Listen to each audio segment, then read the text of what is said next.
Baseball. This isn't too bad to talk about. Although I'll be making lineups, I assume, with you the moment that we end this show. Yeah. I'm just playing cash. Not me. Running it back from yesterday. And we are live. I didn't get to start this intro with a deep breath, so welcome to the NBA Deeper Dive. It is Tuesday, April 11th. I am Josh Engleman. I'm joined by Adam Scherer. We are brought to you by Bet365.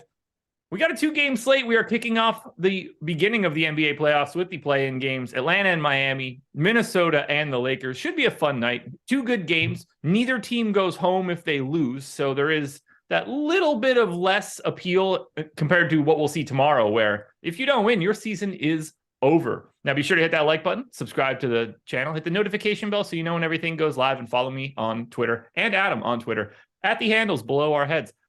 Adam, what's up? Not much.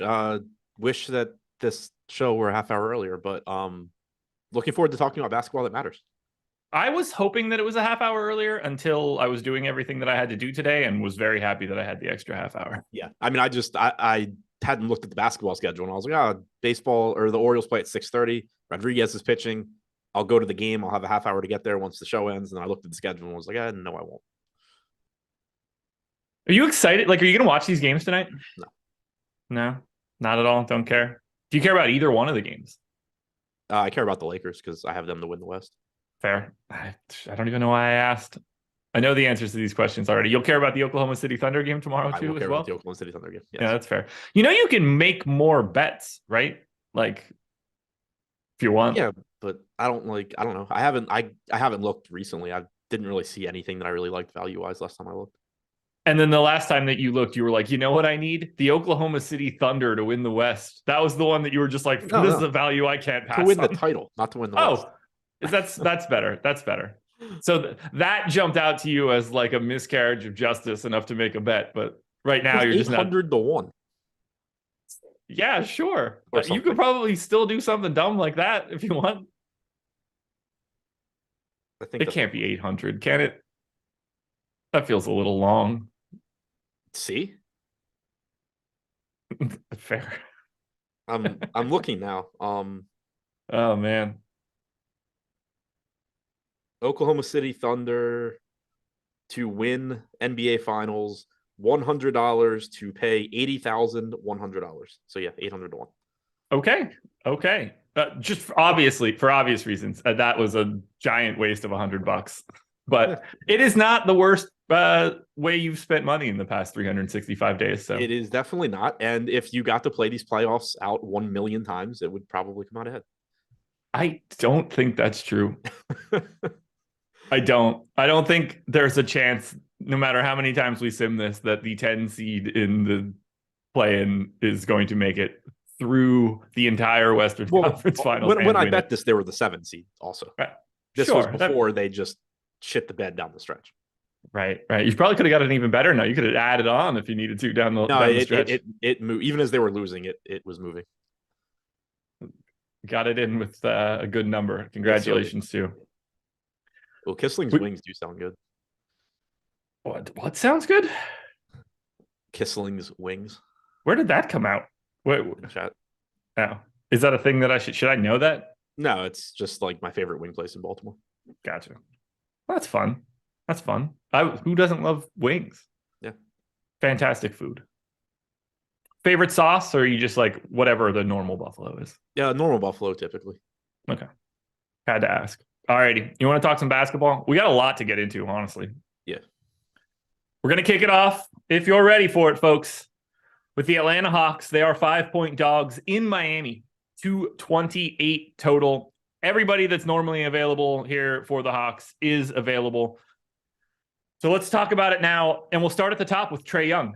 $10,000 on DraftKings today. He is point guard only, pulling 10% ownership. Of the three guys that are five figures, Trae Young at 10K, LeBron James at 10.9, Anthony Davis at 11.2. All three of those guys are projected at basically 10% or slightly lower. So paying up seems to be a bit of an issue, even though we have staggering ownership coming into pay down options that make no sense to me. How do you feel about Trae Young here today? I'm really confused why somebody thinks I'm giving him $100, but Trae Young is interesting in tournaments. 10% ownership on a 2-game slate when you know he's playing huge minutes. You know, obviously the matchup's not appealing. It's a better spot for Miami. You have the late game that is just going to look better in general, but anytime you're getting Trae Young at 10% owned on a 2-game slate, I think is just interesting. Yeah, you and me both. The only thing that slows me down is the fact that he was an absolute embarrassment to basketball last year against the Miami Heat when it became a time where they needed to shut down Trae Young. I'm anxious to see what their counters are for today. We're going to have to lump these guys in now. Otherwise, we're not going to have this conversation until we get to the end. How do you feel about Trae Young in relationship to LeBron James and Anthony Davis as the 10K plus guys? I think they're all kind of difficult to get to. Yeah. I do. Last I checked, and yeah, still sub 10% ownership on Davis and LeBron. The problem is that they are $900 and $1,200 more expensive, and value is very difficult to come by on this slate. And it is one thing that it seems like the field sometimes is slow to adjust, like going into the postseason and not necessarily being able to just jam in these top end guys. I know earlier today, you and I were talking about it, but we had like 50% ownership coming into Jalen Nowell. It's still there, sort of. Yeah, it's 47% now. You know, he's projected for like 12 DraftKings points. A lot of times on slates like this, I kind of prefer just not going that route. Yeah. You and me both. And we're going to get to that one in a bit because it's a gigantic talking point. So I don't have much else to say for Trae. And there shouldn't be a ton to say. Like, if you are a person looking at today's slate and you think Trae Young's going to have a good game against Miami, then he's the guy that you should pay up for. Like, it's sort of that easy because I think everybody else is sort of priced appropriately above him. We see Dejounte Murray's priced up to 8,800 now. He's point guard, shooting guard eligible. I assume he's the guy most likely to play the most minutes for Atlanta. If it's not him, I assume it's Trae Young at that point. How do you feel about Murray, who's at sub 10% on a 2-gamer?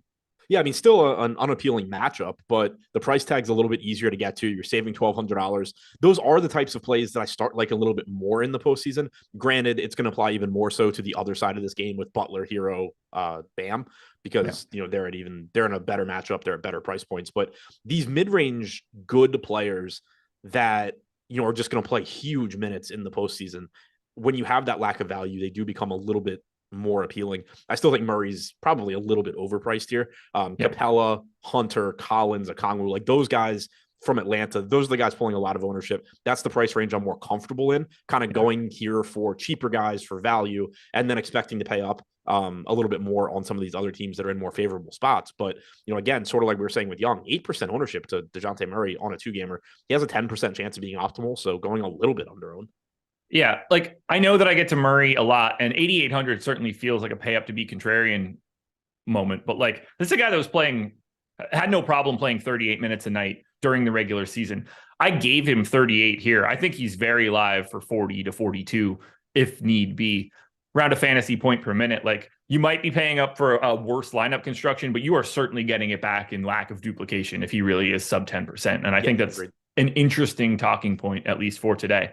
The next thing that we have to touch on, unless you've got more for Murray. I was gonna say, I do just kind of buy into these ownership percentages as well, because it is just gonna be difficult. It's no doubt. when you're building lineups, like every Dejounte Murray lineup you build, even if you find one that you like you find the lineup, you're like, oh, this looks pretty good. You're still going to be able to say, well, what if I turn Dejounte Murray into like X Miami player and be like, oh, well, I like this more. And that's what everyone's going to do. Now I have $2,000 more dollars. Right. Okay. The next talking point that I have here for Atlanta is interesting. And it's the relationship between Clint Capella and Onyeka Okongwu. Capella, 6,200. Excuse me. Onyeka Okongwu, 5,100. And they're basically owned the same, which sort of blows my mind. But it also depends on what you expect out of the center position for Atlanta today. I personally greatly prefer Clint Capella than Onyeka Okongwu. Based on the minutes that he's been getting down the stretch, it doesn't feel like they were trying to prep Okongwu for a bigger role in the playoffs. To me, it feels like the exact opposite here. I went 28-20 for Capella and Okongwu. I'm getting more than the field on Capella, and I'm barely getting Okongwu. I understand what that entails. Where do you see the center position shaking out? Yeah, I mean, I think 28-20 makes sense. It's kind of difficult. Obviously the last game of the season, nothing mattered. The game against Philadelphia, you got 32.5 minutes, including overtime from Capella. So 27.5 in regulation. The game before that against Washington, he was, I believe, in foul trouble. Didn't play much game below. Yeah, he had 3 fouls in the first half, picked up his 4th basically to open the second half. So you can just throw that game away. Game before that against Chicago, you got 26 minutes from Capella. He lost a couple to garbage time. I think it's very reasonable to expect something around 28 minutes for Capella, 20 for Okongwu. It does make them both playable. I mean, Okongwu is a good point per minute guy. And if you get foul trouble, then he is getting a couple more minutes. But I'm with you as far as if they're both going to pull the same ownership, I would rather be getting to Capella first. Yeah. Okay. We're on the same page there. And I think the path for Capella playing 31 or 32 minutes is a more likely scenario than them trying to get Okongwu more minutes. Like, to me, the only way Okongwu gets more is Capella foul trouble or injury, and there are no other paths to that. Right. Yeah. I'd be surprised if you see anything like if you see a first half rotation where like it's 12 minutes for Capella, 12 to Okongwu. Obviously you would want a lot more Okongwu, but like I don't expect that to be the case. If you get 12 first half minutes from Okongwu, I assume it's 3 fouls in the first quarter for Capella. Do you feel like Okongwu's over-owned here? A little bit. The lack of value makes me hesitate there, sort of, just because, on most, like during the regular season, you would have this $5,100 Okongwu, but you would have like a bunch of 4K guys that project the same. Here, you really don't. So he is kind of one of the cheapest actual high upside guys on this slate. And then the final question for these guys, I have already set this for myself, but are you willing to play them together? It's a 2-game slate, so I guess it would kind of depend how many lineups I'm playing. If I'm playing 150, I'm fine with it. Like, as long as it's not coming up all that often. Clearly, it's not ideal, but there's still a path where Okongwu in 20 minutes is better than other 5K guys. If you're playing like one lineup, I would find something else. Yeah, I blocked it. Even playing 150. Reasonable. It's one of the few spots where I'm ever going to do that, where it's not like Okongwu's free as a backup center, and that changes the game. And if Clint Capella and Onyeka Okongwu both have outlier performances against Bam tonight, I assume either Bam got hurt or like something else weird happened. I'm just not going to assume that like it happens like that. It's just going to be one of the few lines I draw in the sand. I have nothing to like back that up statistically. It's just a feel thing. I can't imagine both centers just nuke Bam. Yeah, no, and I'm with you. I mean, my only counter, and the reason that I wouldn't necessarily set the rule, but I would at least pay attention to, what was going, how often I'm getting it, is you look at other guys in this 5K range. Like, let's just assume you get 20, 21 minutes from Onyeka Okongwu. There's a non-zero chance that he beats all of Schroeder, Strus, Collins, Bogdanovich, Caleb Martin, DeAndre Hunter. It's not like we're talking about very good options around him. There are still enough where it's unlikely that he does it in 20 to 21 minutes, but he certainly could. Like, he's the best point per minute guy in that group. For sure.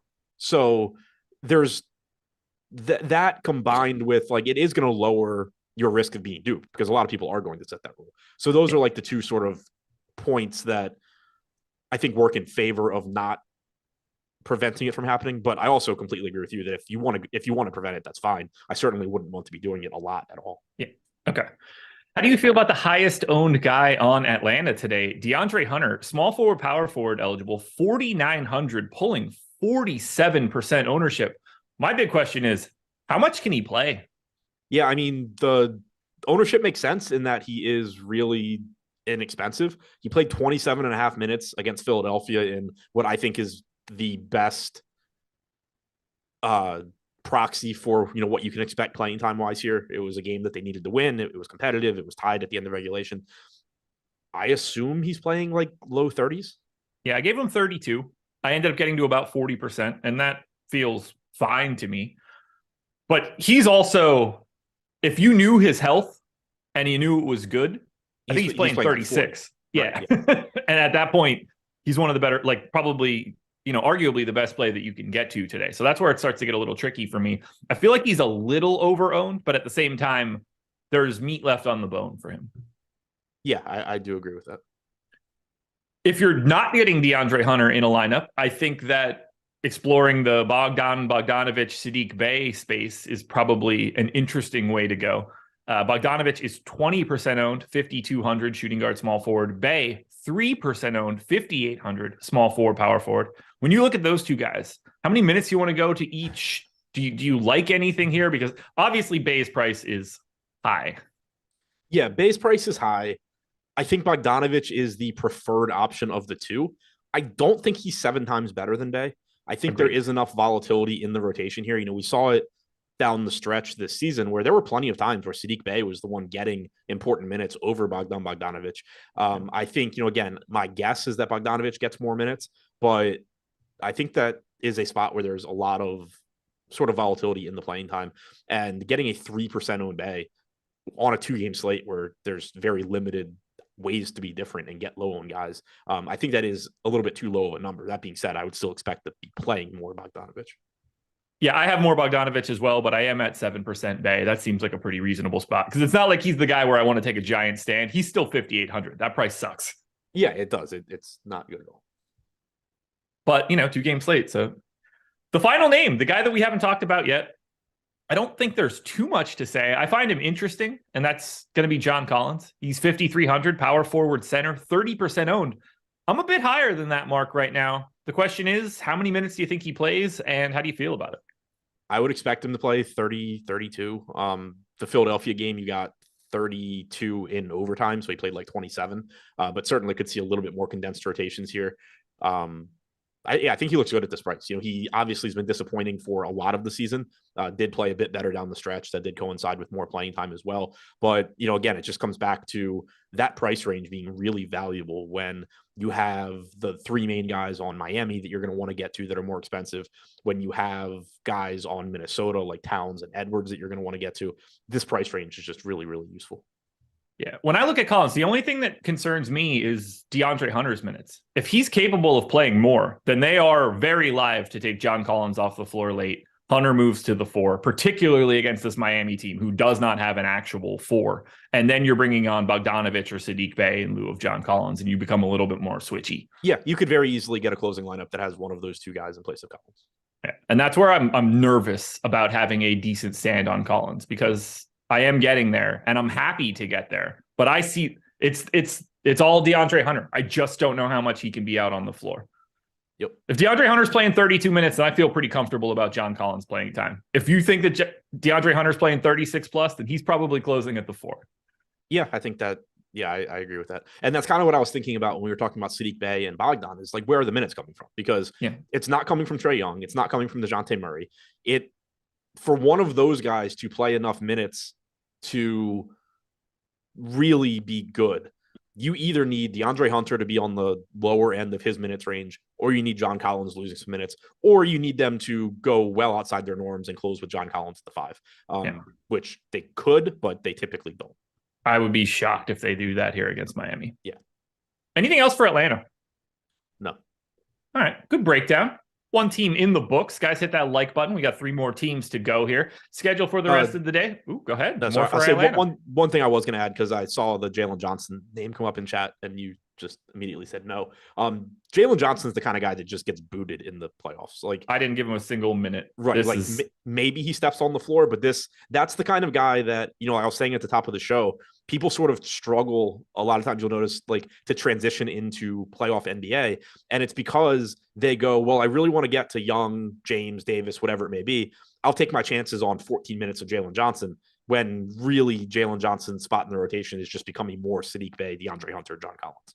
Yeah, they're not clamoring to get AJ Griffin and second-year Jalen Johnson into these games. I'd be shocked if they played unless they had to, or this was a blowout run type scenario. Like, I gave 8 guys minutes for Atlanta. The most likely scenario is that he plays 0.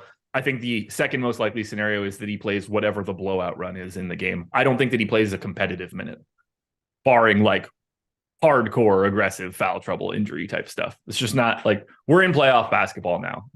These teams aren't screwing around. NBA Live Before Lock coming up next at 6:30, taking you all the way up until the end of it all. Plus, promo time, folks. 50% off. Now, this is going to be for first-time users only. So if you're already a member here, I'm sorry, this one's not going to work for you. But if you're not, promo code is SCORE. 50% off any sport, platinum, weekly, monthly. You're basically, any package that you want to pick, as long as it doesn't include Fantasy Cruncher, is going to be 50% off for you. That's going to be projections and ownership, lineup generator, depending on which sport you pick, boom bust scores and top stacks and top pitchers and all of that good stuff. Everything that we have behind the paywall, you can get that for 50% off right now. Got to be new though, folks. Tell your friends, bring them on. All right, we're going to Miami. Very different ownership coming in here for the Miami Heat. Let's start at the top. Jimmy Butler, 9K. Tyler Hero, 6,800. Both guys have an MPE. Bam Adebayo, center eligible, 7,700. We're getting 45% ownership to Bam and 55 coming in to Butler and to Hero. It's a lot of ownership coming to the big three for Miami. Who is your preferred option? Probably Butler. I think it's really close between all 3 of them. I do too. To me, it's Hero just because of the way that this slate looks. Yeah, I think that's fine. That was going to be the second one I said. Yeah. And I think I like Bam the most. He just happens to be a center and it has to be discounted slightly. Right. Let's talk about these guys. Are you willing to have all 3 in a lineup if you could do it? Yeah, no issues with that. I mean, it's a playoff basketball game. You're expecting them all to play big minutes. They're all reasonably priced. There's not a lot of opportunity cost because there are only 2 games. Certainly wouldn't be locking myself out of having the 3 best players on Miami. Okay, just making sure. If there was one you were going to be lighter on, is that Bam just because of the center spot? Probably. I haven't built lineups, and so like maybe it wouldn't be, but just thinking it through, I would think so because Hero is the cheapest. Butler's the highest projection by a pretty good margin. Bam has the worst position and is in the middle in salary. So like you're just looking, he's not the top projected guy and he's not the best value. So he's probably just the one. If one of them got squeezed for me, it would probably be him. Butler is the guy that I'm not getting to as much. I rarely do. I got him at 1.3 fantasy points per minute. I gave him 37 minutes. I think I'm giving him like a pretty realistic projection, so I don't feel too bad about it, but I am coming in light there. I'm a little bit over for Hero. I am over for Bam. That has not gone well for me all season, but we're going to let that rip anyway here today. That said, like this trio looks fantastic for today. The prices look great. The positionality outside of Bam looks fantastic. The matchup's great. I don't know what else to say other than the top 3 guys from Miami look amazing.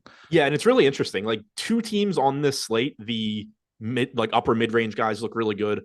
And then 2 teams on this slate, you're getting a bunch of cheaper guys that you can like roll the dice on. Miami has some of both, but they are one of the teams that has like the actual good players. Okay. Next guy that we need to talk about is just like the sort of elephant in the room for, or one of the elephants in the room for today. Kyle Lowry. 83% owned. 83% owned, 4K point guard. I have 60% right now. I think it's very clear that he's a really good pay down point per dollar play. Where do you draw the line here with ownership? It's tough because like just the total lack of value on this slate, we have with a 71% chance of being optimal on DraftKings. It's one of those, this is similar to stuff you see at the end of the regular season where it's like, yes, 83% is absolutely insane in terms of just being a crazily high raw ownership number. And if somehow, shouldn't even say somehow, it's Kyle Lowry. If Kyle Lowry fails, and you're not part of that 83%, you are in a great position. The problem is just that he's such a high probability play from an optimal standpoint because of what he allows you to get into your lineups. It's not just a matter of, oh, if Kyle Lowry goes for 26 DraftKings points, you need him. He's projected for 20 and a half DraftKings points and still showing up in the optimal lineup 71% of the time. And that is just because, even the other value we've talked about so far, it's all guys around 5K. It's still, they're 25% more expensive than Lowry. He's probably giving you 24, 25 minutes somewhere in there. It's a good matchup. He looks like a phenomenal value play. It really just comes down to the ownership, is problematic, but also there's not a lot of pivots that look good. I also think he's live to just play 30 minutes today. Oh, I think he could also. I thought you were going to say he's live to play less, and I was going to disagree. I think that's live too. But I think it's less live than now they're playing him. Yeah. There was that, and that's kind of my read on it too, because even during the end of the regular season, whenever Spoelstra would sort of talk about Lowry, it was like they wanted to limit his minutes to around 24, but they wanted to make sure he was closing games. And so we had that one game where he didn't even play at all. And if I remember right, he didn't play at all in the first quarter. He just played the entire second quarter, the entire fourth quarter. They're having him in closing lineups because they want him there. And they were just not running him into the ground at the end of the regular season. It would not be surprising at all if he pushes 30 here. And if he plays 30 minutes today, you're going to be in deep shit if you don't have him in that lineup, I would imagine. Yep. It's going to take a shockingly horrible game. Because at that point, even if he gets to 18, he's so owned that unless somebody else really breaks free from the pack, he's probably still able to be in that winning lineup because there's just so many of them. Right. It's just one of these spots where when you start looking at other guys in that range, let's even just take the Miami guys. Gabe Vincent, 19% owned. Kevin Love, 18% owned. They're both a bit more expensive. But if you wanted to give me 4-1 odds, I would take either Love or Vincent over Kyle Lowry. I'm taking all of these guys, but we're going to get into it in a second. Yeah. But just talking about it one versus one. I would take the 4-1 odds, but Lowry is still just so much more likely to be that guy that he's the one that's going to show up in your DFS lineups way more often. Arcathelza, Kevin Love is not playing 25 minutes in this game unless they got absolutely bludgeoned or broke his legs or something like that. That shit ain't happening here. So let's talk Gabe Vincent then, because he's sort of like the handcuff, so to speak, to Kyle Lowry. I assume they'll play a little bit alongside of each other. I don't think that they're going to be playing a ton of minutes alongside of each other. They could, but they don't tend to do that. But he's 19% out. Now, it's not as if Gabe Vincent is some giant fantasy guy here. He's like a 0.75 guy in your best days. 19% looks pretty interesting if Kyle Lowry's 83% owned. To me, this is a spot where I can sort of grab the same thing. If Kyle Lowry's not playing well, I don't think they're going to hesitate to go to Gabe Vincent if they need to. Yeah, I agree. He pretty clearly projects behind Lowry. We have him, I think, 3.5 points back. Probably playing similar minutes, whether that's 24 and 24, whether it's 26, 26. The worst case for Vincent would be that, you get the 30-minute Lowry game and they don't play alongside each other. So that would look like, and this is assuming Vincent starts. Obviously, if Lowry starts, then you can feel really good about his minutes. But assuming that they stick with Lowry off the bench, the 18-minute, outcome looks like, either he plays 9 minutes to open each half and Lowry plays the final 15 of each half, or, he closes the first half, he opens the third quarter and never comes back. Either of those are certainly on the table, but I think expecting mid-20s minutes from Vincent makes sense. Okay. We're on the same page there. I'm also pretty interested in Caleb Martin at 5K with an MPE at 18% ownership and a Max Strus 5,400 guard forward MPE 10% owned. I assume Strus is starting. At least he has been recently. I think they're going to continue to go to that look. And if they are, 28 minutes of Strus with that MPE at 10% ownership, I'm not sure I understand why all of the Miami bench is not getting anything sizable. Yeah, if he's starting at 5,400, I think he's fine. If they went back to Kevin Love starting, then he would look fine at 4,700 as well. But I'm with you. And even off the bench, he would look fine, but you would just feel a little bit better if he starts. But I'm with you. If Strus starts, I don't really know why he's not getting a little bit more ownership at 10%. You start comparing him to the Atlanta guys, right? So he's 5,400 getting 10% ownership. Bogdan's getting 20. Anekwa Okongwu is getting 25. John Collins is getting 30. Why are any of these guys getting 2 to 3 times the ownership of Max Strus if Max Strus is starting?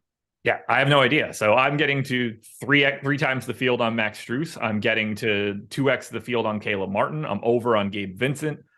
I'm still getting to Kyle Lowry, but I'm light. The one that I don't like today at all is Kevin Love. Power forward center eligible, 4,700. The ownership was a little bit higher when we did the strategy show earlier today. It's at 18% now.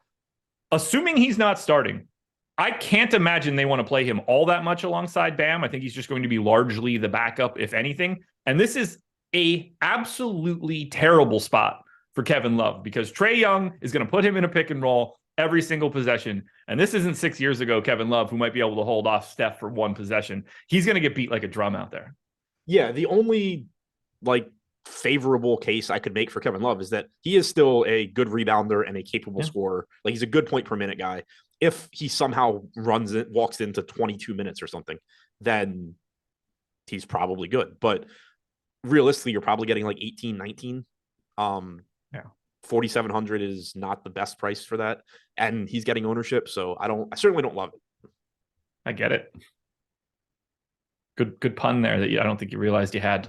I totally meant to. Yeah, I just look at it look, Bam's playing 36 minutes at a minimum today, if not more. I don't even think we can safely say that Kevin Love is going to be the backup center in this spot, but just assuming he's the backup center, I don't know how much they're going to run him out there at the 4. I think that gives them a place that Atlanta can pick on them. I think you can only have Kevin Love out there in those scenarios if Trae Young is off the floor. Otherwise, it's just going to go real poorly for Kevin Love defensively over and over and over again. Now that we're in this part of the season, we know what these teams are going to do when they need to. They are going to pick out the guy that sucks the most on defense, and they are going to put him in the spin cycle. Yeah, and somebody in chat said that he thinks Love will start. If that's the case, obviously this changes a bit. He still probably isn't closing. So, even if he starts, you should be expecting 21 minutes. But if he's coming off the bench, you're expecting 18 with the knowledge that he could just straight back up Bam and play 12. I don't know why anyone would be assuming he would start. Yeah, but I mean, it's the first game of the night. It's not even worth debating if he's going to start. If he starts, It's good for his playing time, but it would be strange. It would be strange. It would not make a ton of sense. He has not started the past 4 games. Yeah, I'm going to go out on a limb. This would be a very weird spot for them to decide to put him back. Yes, I agree. Not to mention, this man has he essentially didn't play in fourth quarters. He would sometimes play. Right. Now that he came off the bench, he's playing those first couple minutes of the fourth, but he's 3 rotations and he's getting the hell out of there. Right. That's why I said, even if he starts, you're going to feel a little bit better about his minutes, but you still shouldn't feel great because they've also done the first quarter, third quarter rotation with him too, where he doesn't play the second either. They have. Yeah. So I don't love him at 18% ownership. To me, that's one of the easier spots to get away from. I would much rather take a shot at 18% on Caleb Martin or Strus or Vincent here. I think they just look a little bit better. Anything else for Miami? I think we hit that one pretty well. Things are looking good. Somebody had asked, you're not expecting Oladipo to play, right? I didn't give him anything. I mean, he got the 4 minutes I have left over that I can't just give to any individual on the off chance it's a blowout type minutes left. But no, he's not playing today. Yeah, he got the Jalen Johnson. Yep. Yeah, there's just Oladipo probably play low teens or something. No, unless team numbers stopped having 2 digits, that's not going to happen. If Oladipo is playing double digits in minutes, something really bad happened to somebody in the Miami rotation. Yeah. I mean, we're talking about a guy that's just not really a part of things at this point.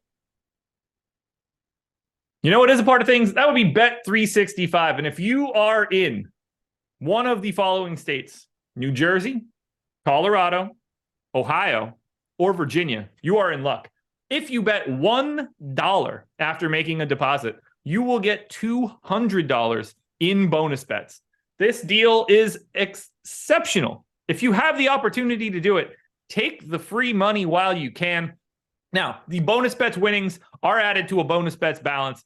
The bonus bet wager is excluded from returns, but otherwise, you're going to be able to run through this money. And we've seen people already tweeting into us who have turned this 200 into a significantly larger bankroll. You can do the same. All you have to do is sign up using the link in chat or in the description of this video. The legal age for gambling in most states is 21 or over. And if you or someone you know has a gambling problem, please call or text 1-800-GAMBLER. Boom. Game number 1 in the books. We are moving to Los Angeles. The Minnesota Timberwolves are 8.5-point dogs in LA, 233 total. We are going to be without Rudy Gobert because he punched Kyle Anderson. We are going to be without Jalen McDaniels because he punched a wall. Incredible. So we're going to have a lot of additional value to go around for Minnesota. I'm starting with the most interesting piece here because everybody in the world can talk about Anthony Edwards and Karl Anthony Towns and how they look like decent plays. Where do you actually expect Jalen Nowell's ownership to come in? Assuming he even gets ruled in. Right now, questionable, has not been playing a ton. If he's in, what is his ownership actually? Because I think he's very live to not even play in this basketball game. I mean, I think he's getting ownership if he plays. I don't think he's... You think he's getting ownership if he's active? Yes. Okay. I agree. How much? I would think probably closer to like 20, 25. Okay. Now, I hate him either way because I think he's very live to not even step on the floor if he is active. But this has been like the most interesting thing that I've seen all day. And I've looked around. That number exists like in other spots. So I don't know I don't know how Jalen Nowell is getting to this mark other than the fact that he's 3,300. Would you have any? Probably not at that ownership. Like with Jalen Nowell, he's 3,300. He's an okay point per dollar projection in the sense that he projects for like 4x, and you can get some lineups that project well because of what else you're able to get. The problem is from a range of outcome standpoint, without somebody getting hurt or punching a wall or a teammate in this game, those minutes just aren't there. For him to like have a big game. Minnesota is not going into this game looking to play Jalen Nowell a bunch of minutes. Nope. So like, yeah, he can be hot for 10 minutes or something, but that still only gets you so far. And at ownership, it just doesn't make a lot of sense to me. So this is kind of one of the spots, like I was saying before, on a 2-game slate during the regular season, you would just have plenty of ways that you can find, like you can find the Jalen Nowell type guys, play them, pay up for somebody and be good. But here, like the playing time is just so limited that when other people are going that route, it makes me really not want to. Yeah. When I look at this, it's just like, one, I'm not confident that he plays even if he is active. Two, even if he does, they have multiple options of guys that are like him, whether that's Austin Rivers, whether that's more minutes for Nickeil Alexander-Walker, who is the guy that I'm getting to at 5% ownership in this scenario. We could have that conversation in a bit. Whatever direction they want to go, it doesn't necessarily mean that Jalen Nowell is even going to be sniffing enough minutes to matter. You got to hope that he plays and goes back to the rotations that he had been getting earlier in the season. That feels like a bit of a stretch for me right now. So I'm hoping he maintains all of this ownership. I'll never have a single share of him, and I know that he's going to be the guy that kills me, but I'm fascinated by it. If Jordan McLaughlin is just the backup point guard, by the way, we don't have to, like, he's not coming off the floor at all. I didn't hear what you said. A lot of like Jordan McLaughlin is the better option type stuff coming in chat. He's just the backup point guard. Like Jordan McLaughlin is not going to be affected by Jalen Nowell today. I mean, they've been playing him alongside Conley a little bit. Yeah. But what I mean is, like, I don't care if Jalen Nowell is active, not active, whatever. Jordan McLaughlin's playing today. Oh, yeah. Agreed. Yeah. Like that's not even a discussion point for right now. If Alexander Walker at 4,200 and Nowell at 3,300, let's say they're both 20% owned, are you going Alexander Walker first? Yes. Okay. Because I expect him to keep playing. And I don't necessarily know that Nowell, even if like Nowell could be active and not play because he's not really active. Right. Like he's a break in case of emergency. He's very clearly not healthy, or at least has not been healthy for a very long time. If today's the day that he's healthy, congratulations. You ready to get into the rest of Minnesota here? Well, actually, let's hit on it. If it's not Nowell playing today, how do you want to dish out the minutes for Nickeil Alexander-Walker? And I guess how much more do you want to give to someone like Jordan McLaughlin? Do you think it's Austin Rivers then picking up some of the playing time and stepping into the rotation? I would expect Rivers to step into the rotation. I don't think he would play a lot. Matt Ryan also is out. You know, he's one of the guys that if he were in, you could see him just randomly show up, but he's out. So I do expect Rivers would be in the rotation. I don't think he would play enough minutes that I wanted to get there. I couldn't get to. He's too bad. Right, exactly. He's Yeah, he's one of those guys you need to play like 30 minutes to be remotely viable in DFS. Yeah, I mean, McLaughlin's sort of interesting to me just because I do expect the minutes to be there. But and he's low owned, but still, like, I'm not excited to get there. Alexander Walker looks okay. Really, I would just like to not really be getting to any of those guys, but I am getting to a bit of Nickeil Alexander. I got 20% of him right now. It's fully dependent on the fact that he's 5% owned and the fact that Nowell isn't. Like, it's just becoming the natural pivot in this spot. And I'm okay with 20%. It feels a little heavy. 4,200 will work. Look, if Kyle Lowry's getting 83% at 4K, I think I can handle 20% of Nickeil Alexander Walker at that point. All right. Let's talk Anthony Edwards and Karl Anthony Towns, which should be one of the easier discussion points, although I am light on Edwards and I hate it so much. But 40% ownership coming into Edwards, shooting guard, small forward, 9,100. I gave him 39 minutes. 60% ownership coming into Towns. He gets the power forward eligibility. He's 8,600. I mean, these two guys, like, they just look good. I don't know what else to say. Yeah, completely agree. Edwards, you do get better spacing without Gobert out there as well. We only have 2 games this year where Edwards played without Gobert and with Towns, so can't really read into any of that. But we did see some really big games out of him when Gobert was out. Just easier for him to get to the rim. I don't remember how long it took into the season before Anthony Edwards dunked a basketball, but I know it came with Gobert not on the floor. So certainly makes him look better, and he was going to look good anyway at 9,100. Towns looks good at 8,600. Should see an uptick in peripherals. Since returning, he hasn't been very good from a fantasy standpoint, but one of the reasons is that he basically just been scoring dependent. You weren't getting a lot in the way of peripherals. Should get more rebounding opportunities now with no Gobert, no McDaniels. So he looks very, very good as well. How do you want to handle Kyle Anderson and Taurean Prince, who I think we're probably on the same page? Those two guys are stepping into the starting lineup. Yeah, that's my expectation. I like Anderson more. I expect him to play a lot. He's played really well when given opportunities pretty much all season long. He's been a major piece of this team that has played well for a lot of the season, especially. Define a lot. What? Define a lot. Define a lot? Yeah, you said you expect him to play a lot. Upper 30s. Okay. Like, I went 36. Like, are you thinking more? 36. Yeah, I mean, just normal big starter minutes, 36, 37. Okay. I didn't know if you were like, I think they're just going to keep him out there for 40 and like just try to keep it going. They could. I wouldn't expect that. When I saw you give me the look, I thought you were questioning if Kyle Anderson had been good this year. I was like, he has been very good. But yeah, so like even at 7,600, I think he's a reasonable play. He's not on the same level as Edwards and Towns. Prince, 5,600, a little bit more expensive than you are comfortable with for Taurean Prince. It's not like he's stepping into a big usage role here, but he's still likely to be giving you low to mid 30s in minutes. So still a reasonable option. Conley's getting the least ownership out of any of the starters. I still think he's fine. Like, he's probably playing low to mid 30s here as well. I think I just glanced over this and I shouldn't have, but are you worried about the $7,600 price tag on Kyle Anderson? Not really. I mean, yes, in that if he were 6,600 or 5,600, he would be better, but I still think it's fine. Like, he still has triple double upside. Okay. Would you rather play Kyle Anderson or Taurean Prince? I know they're in a very different range. I think Kyle Anderson.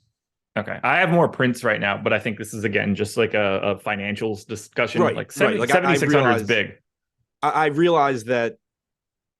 So like I'd feel better looking at $7,600 Kyle Anderson in my lineup than $5,600 Taurean Prince, but I realize that $2,000 does go a long way to other stuff, so Prince might show up more. Okay. Mike Conley, to me, just sort of like exists. Agreed. Okay. I do like the lack of ownership. Like, I think he plays 32 to 35 minutes, like somewhere in there. Yeah, I gave him 34. I'm oddly light on this team right now, and I'm not comfortable with it. I don't know what's causing me to not get a lot of Edwards. I thought I would get a ton, particularly at 40%. It's just not happening right now. It scares the shit out of me because it's not like I'm getting Butler instead. But 41% owner, like 9,100 shooting guard, small forward, live to play 44 minutes today, honestly. Are you going to Nathan Knight at all? No. I don't see it. I think they're more live to like realize that doesn't work and just go full 5 out and try to go crazy than to like force feed Nathan Knight if something happens to Towns. Now, if something happens to Towns in like the first quarter, then he's going to have to eat some rotations. But like in the second half, if something went wrong, I think they go 5 out. Yeah, I think that's reasonable. And just because it did come up in chat, Luka Garza is out. Yeah, he is. He's with the G League team, I think. Yeah. Yep. Whatever that means. Him and Matt Ryan. I'm assuming it just means that he was on a 2-way and it's up. Probably. Wild game. And now I'm going to ask you the question. We can get through it pretty quickly. Karl-Anthony Towns is questionable today. If that happens, I mean, all bets are off for this, and we are getting 80-something% owned Nathan Knight, right? Yeah, I mean, if Towns is out, Knight just ends up looking good by default. Anthony Edwards ends up looking even better. Kyle Anderson looks better. Conley and Prince look better. I mean, this team just becomes like, I already really like them, but they become fantastic. Yeah, it's a wild one. It's a wild one. You think they have a shot tonight? I mean, I would have if they weren't missing 2 starters. Yeah. Well, I mean, that's not the question. I obviously think they have a shot, but yeah, I like the Lakers. Tough sledding here from Minnesota. I don't have anything else here. Do you? Nope. Any rules or anything you'd be setting for Minnesota now that they're moving 2 guys into the rotation or anything like that? I don't really think so. Okay. Like I don't envision that I would be getting a bunch of lineups that have like Alexander Walker plus Nowell or plus McLaughlin or something like that. So I don't think I would need to be setting them. Nowell is the linchpin there for like, if you're getting like, do you want to try to limit his combinations in any way? Yeah, I just don't think it would end up really mattering. Yeah, it's not going to matter. Yeah, I mean, he's not going to show up in my lineups. I gave him like 5 minutes. Right. Like, I guess if you are having that problem, you could set like a max 1 of him and Alexander Walker. There you go. BetPro, folks, if you're interested, 7-day free trial for all new users. It's normally $29.95 a week, $99.95 a month. This is the model that was created and maintained by Alex Baker. You know him as Osimo. Steve Buzzard. You know him as DeColts. Shanzon. You know him as Shanzon. They handle all the projection updates on the back end, and that's what ends up in front of your eyes. We give you the amount that you should bet, the percentage based on your bankroll. We give you the expected value of that bet. We give you win percentages for all of these things. It's got an ROI, a positive ROI over the lifespan of BetPro at this current moment. I believe the most recent number I saw today was like 3%. So that might not sound like a giant number. It is over a volume of bets. And that's just taking everything that we have. You can get that 7-day free trial for a new user if you're interested in it. Adam, are you still doing NBA BetPro videos? Yes. Well, then you guys can all watch Adam's NBA BetPro videos on our Odd Shopper channel. I assume they're sticking around until like you don't have enough games to talk about. Yeah, once we get the MLB squared away, I'll be kind of transitioning to just like doing a video that has bets from both sports. But there we go. Yeah. Love to see it.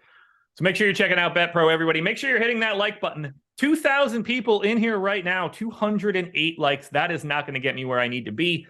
Hit that thumbs up if you haven't already, because now it is time to talk about the Los Angeles Lakers. This is probably the reason that I'm not getting to as much Jimmy Butler and Anthony Edwards. 7% owned AD at 11.2. 8% owned LeBron James at 10.9. I assume when I ask you, who do you prefer between the two, the answer is LeBron James because of his position? Yes. Okay. Right now, I am 3+X the field on AD. I'm slightly over on LeBron, but I'm finding the money to pay all the way up to Anthony Davis here. The spot looks fantastic. He's got no defensive presence whatsoever on the opposite side from Minnesota. Not that I care too much about matchups and everything, but Towns ain't that guy, or at least he's never been that guy before. So I am paying the full freight to 11.2 AD. If the opposite were happening and I was getting LeBron, I wouldn't care at all. This ownership is really appealing. Yeah, the ownership is really appealing. How are you getting there? Like, is it the Miami value? It is. I think so, at least. Okay. That makes sense. And then like Nickeil Alexander-Walker to a degree, but like, you know, I'm a little lighter on Kyle Lowry, but I don't have the Jalen Nowell piece, and I'm still getting there, which is very appealing to me. Right. Yeah, I was going to say, like, if you... So I'm also getting to, we're going to talk about it in a second. I'm getting to Rui a bit. I mean, he's 30% owned, so like it's not a reach, but Nickeil Alexander-Walker and Rui are sort of like the two main guys at the bottom. Yeah. I just kind of was making sure that you didn't have like a Jalen Nowell-esque play that you're just jamming in 30% that, you know. Your boy Troy Brown, he's in everything. Right. Yeah, so I mean, if you can get there, obviously I love both of those guys. The lack of ownership for Anthony Davis or LeBron James on a 2-game playoff slate is fantastic. It's just a matter of, can you build lineups that get you there without putting yourself in a position where you're relying on the same really shitty 20 to 50% owned value that everybody else is. And if you're able to do it, then great. Well, that's the part that's confusing me. If Jalen Nowell's getting so much ownership, why aren't these guys in double digits? Yeah, that is kind of the first thought that I had this morning as well. I guess it's probably just a like Edwards, Towns, Butler, Bam, Jalen Nowell. Like, yeah. Because like when I look at that, it's like, okay, when I saw Jalen Nowell's ownership to start the day, I was like, what the fuck is going on here? And then I was like, oh, we must be pulling AD and LeBron up. And they were both in single digits. And I was like, well, that doesn't really like reconcile in my brain. If you're willing to go to pay for 47% owned Jalen Nowell, I'm sure as shit going to one of AD or LeBron if I can. So like if you just put Kyle Lowry, Anthony Edwards, Jimmy Butler, Karl Anthony Towns, Bam Adebayo as your first 5 guys on DraftKings, you have $3,866 per player left. If you turn Butler into Tyler Hero, you have 4,600. Like, I think it's probably builds like that, where then you're just throwing in like Jalen Nowell and opening up a little bit more. Okay, so you prefer LeBron for the position, but in the grand scheme of things, you're happy to get to either one of them in any lineup you create. Yeah, without a doubt. Okay. Do you like them more than Trae? We're circling back to that now that we've talked about everything. If I can get the salary, yes, but I do think Okay. that $900 to $1,200 matters. Okay. But yes, I mean they're not playing Miami. You're playing a Minnesota team that is missing Gobert and McDaniels. This Minnesota team has been excellent defensively when they've had their actual starting 5 out there, but I expect it to drop off here. And also, Anthony Davis and LeBron are better than Trae Young. There are 3 guys for the Lakers pulling double-digit ownership. None of them are all that high. Like 30 for Rui is not the craziest number in the world. When you look at the rest of the Lakers, who's the best play? I think we're going to be on the same person here. Russell? Yeah, I agree. 7,200 point guard, shooting guard eligibility, 16% owned in a revenge spot where they're big favorites. This dude's petty as shit, too. Man, you waited until the playoffs to pull out a revenge narrative? I mean, I think this one's real, right? I bet he wishes Gobert was out there. Yeah, he does. He does strike me as that kind of guy. Yeah. 16% ownership. Like, to me, this looks great for him. I assume his minutes go up a little bit today, too. Yeah, wouldn't be surprised at all. Like, would you rather play D'Angelo Russell or Kyle Anderson? That's a serious question. Anderson's getting more ownership. I think they're really close. I prefer lower Russell. ownership, I'd probably say Russell. Yeah. Or like, even I have him well ahead from a projection standpoint, not only of Anderson, but, same ownership as $6,900 Mike Conley. I don't see those guys as comparable for today. Yeah, I mean, we have Anderson by about a point. I think that makes sense. Okay. Yeah, I'm light on Kyle Anderson. Might be a sample thing. It's making me a little nervous, so it is going to be something that I look at. But big fan of Russell. Austin Reeves is essentially unplayable here, right? At 7,100? Maybe. Like 5% ownership is fully correct to me. It's just like what Austin Reeves shows up, because I did not know that he could be the Austin Reeves he has been for the last month. You obviously don't read Drop Rose's messages. Yeah. But I mean, if we're when you show up at the beginning of the year saying that he's the next Gail Goodrich, you look like a real asshole. So, I mean, if we get Austin Reeves going to the line 20 times, then yeah, I want him. I can't imagine that his role looks the same way that it did for the past couple of weeks. They've been playing must-win games for the last, or some, maybe not must-win, but important games. Yeah, there's important, and then there's LeBron James gets to the playoffs and changes the game up a little bit important. Sure, but is he that different than D'Angelo Russell? I think so. I mean, we're talking about a guy, at least from a baseline projection. I mean, they have the same per minute rates lately. I don't think that you can project those guys as the same per minute guys, or even really close to it. Yeah, I mean, I think Russell clearly gets the edge. It's just Reeves is like a really big question mark to me. I think 7,100 is clearly too expensive based on most of Austin Reeves' career and, the sample size we have from that. But, I mean, he's been getting to the line a ton. He's shooting a lot. He's playing big minutes. I don't know. It's kind of interesting to me just because he is 5% owned. And if the last month is real, that's an actual correct price tag. It just feels so preposterously high. What it really strikes me as is the type of spot that I will not get to, and then he's going to just go drop 40, and somebody's going to win with 5% on Austin Reeves. And that's what you think. Like, you're going to need 40, right? Or 35 at a minimum, and that just feels so healthy to me.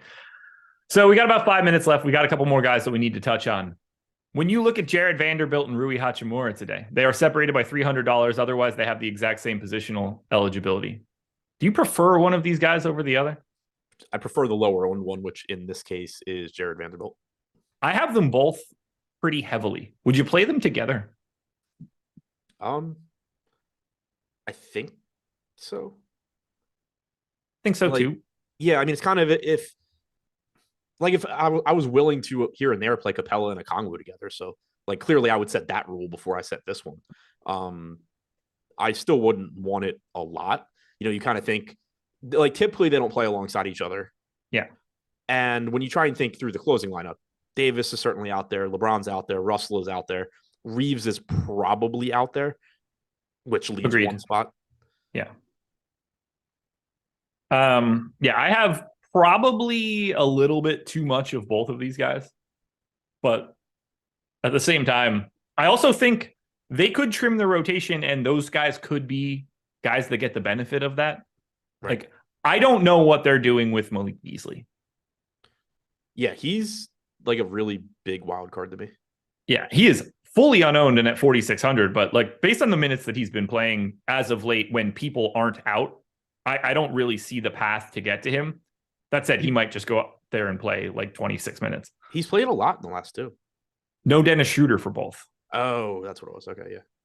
And then he played 13 the game before that when everybody was there. Russell was out the Tuesday before that. He got back up to 22. So then you finally get to the 23 minutes that he played on Sunday, which I think was a blowout. And then you're back to 10 and 10 back to back. So like, yeah. I think the Schroeder status there is the problematic piece there for Beasley. Yeah, I agree. I'd overlooked. I was trying to figure out who was out, but like there's so many guys on the Lakers that just are the same in my head that I miss Schroeder. But like Beasley's a huge wild card because like if he's hot, like he's clearly a good 3-point shooter, but he has really been phased out recently, like you said. I don't think he could play Schroeder at 5,500. Agreed. Like that seems too hard to me. And then Troy Brown, I assume he still starts but like doesn't really matter. He also doesn't have to start. That could be Reeves and Vanderbilt and AD. Yeah, I was gonna say I don't think he starts. I didn't know if they would want him out there as a starting matchup on Edwards. Yeah, it's possible, but I mean he didn't start the last few. Yeah, they have gone to the Russell, Reeves, LeBron, Vanderbilt, AD lineup. If Reeves moves back to the bench, then by all means forget about him at 7,100.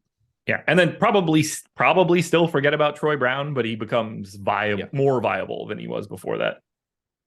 But I think that based on the way that Reeves has been playing, I would be shocked if they made that change.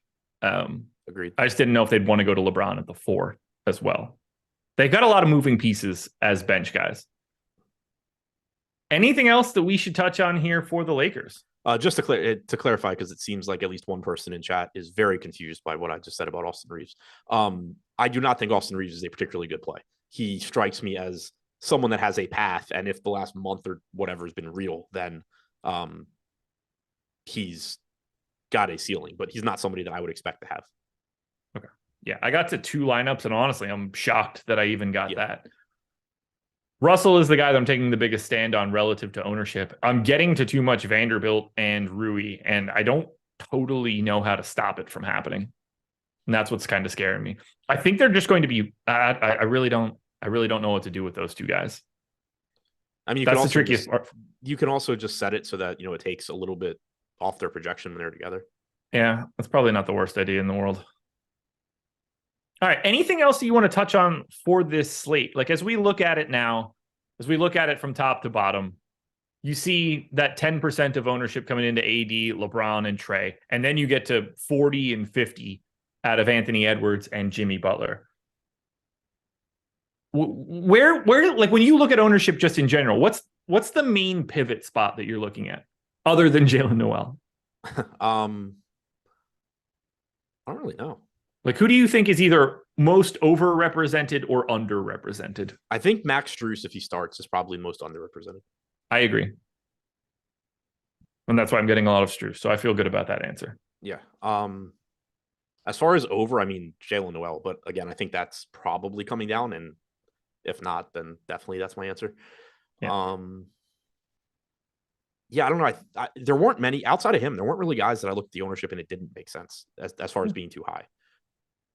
Like, I think we're on the same page there. Maybe Bogdan at 20%, just because, when you compare him to Strus, or mainly Strus, but like some of the other guys that are less expensive, there's pivots there. But yeah, I mean, even like 20% for Bogdan, I still think it's fine. 47% for Hunter seems high if Caleb Martin's 18. Yeah, but the flip side to that is if DeAndre Hunter plays healthy DeAndre Hunter minutes, he's too low. I agree.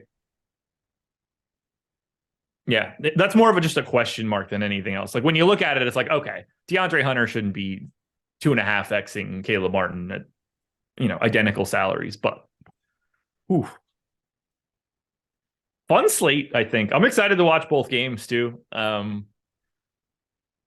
Being light on Jimmy Butler and knowing that I'm dead in the water in the first half of the first game seems like the most likely scenario, especially because it's Jimmy Butler and he's been, a talking point in my content life for the better part of 5 years. Yeah.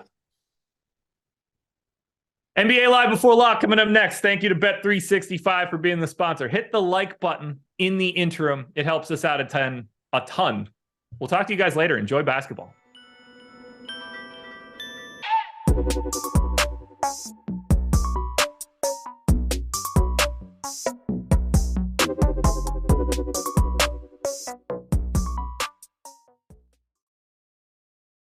Yo, it's that time of week again. We're giving out some free months of Stochastic Plus Platinum, inducting you fine people into the Hall of Fame right here on the Stochastic Hall of Fame.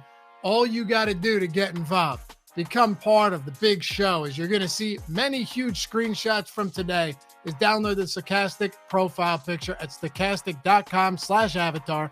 Tweet your wins at Stochastic Hall of Fame, Stochastic HOF to be exact, and win a free month of Stochastic Plus Platinum, $120 value, and get inducted right here by me. Let's get into it. First up, Andrew St. Clair hit it last night. Yeah, you did. $17,500 in the Friday MLB squeeze. That kicks off the week in a big way here on the Hall of Fame. And then Jake Horry follows it up. Our own Jake Horry.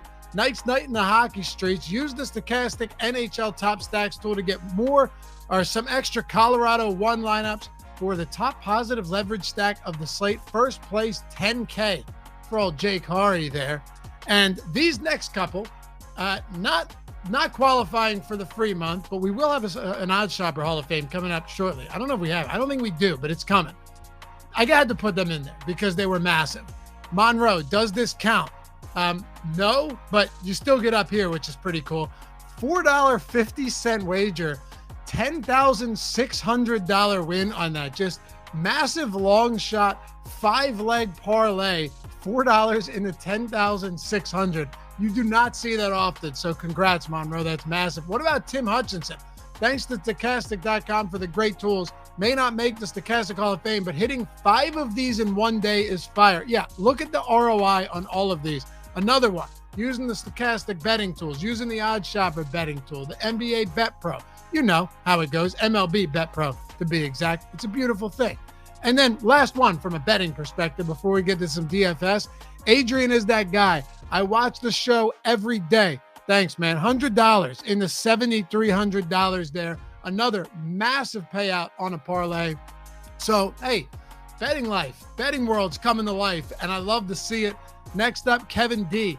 Missed taking the 5K solo by 2 rushing yards, but still happy on the result. Also not pictured was a 10th. Turned 35 in the 950 last night. Top Stack Tool is my Bible. Thanks for all you guys do. MLB solo shot. All right, missed the 5K solo by 2 rushing yards. What am I missing here, Jordan? 2 rushing yards. Anyway, great wins, Kevin. 600 and 300 there in the solo shot.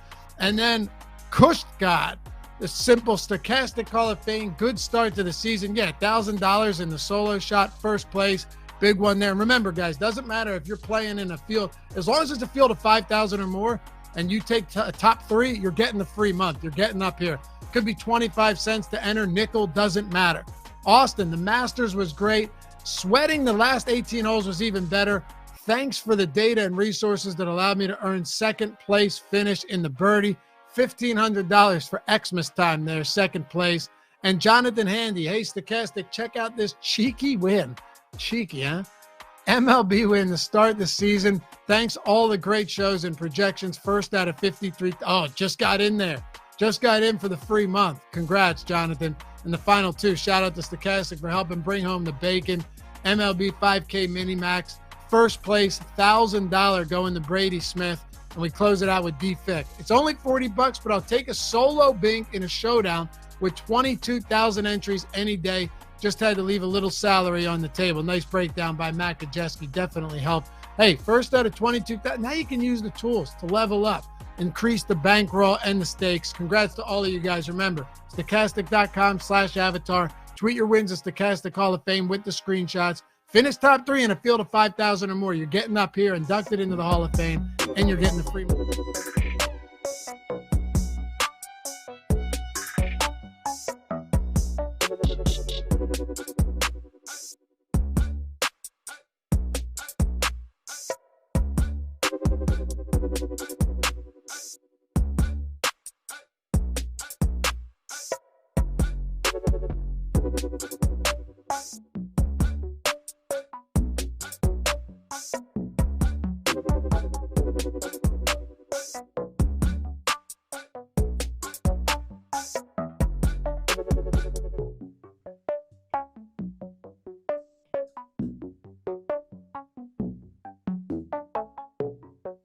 What is happening, everybody? It is time for a little more NBA talk. Yesterday, we covered baseball on Live Before Lock, but we've got basketball back in action today. The play-in tournaments starting today, and this is going to be exciting. We've got Neil's team, the Minnesota Timberwolves. They are going to be playing. We've got some injury situations to talk about. Not as much as usual, which is to be expected now that the play-in tournament has started, but we've got basketball back. These are meaningful NBA games, which we've not had a whole lot of recently, so I'm looking forward to watching them as you guys come in and watch us. Like the video, subscribe to the YouTube channel. Shout out to Bet365, who is sponsoring our show tonight.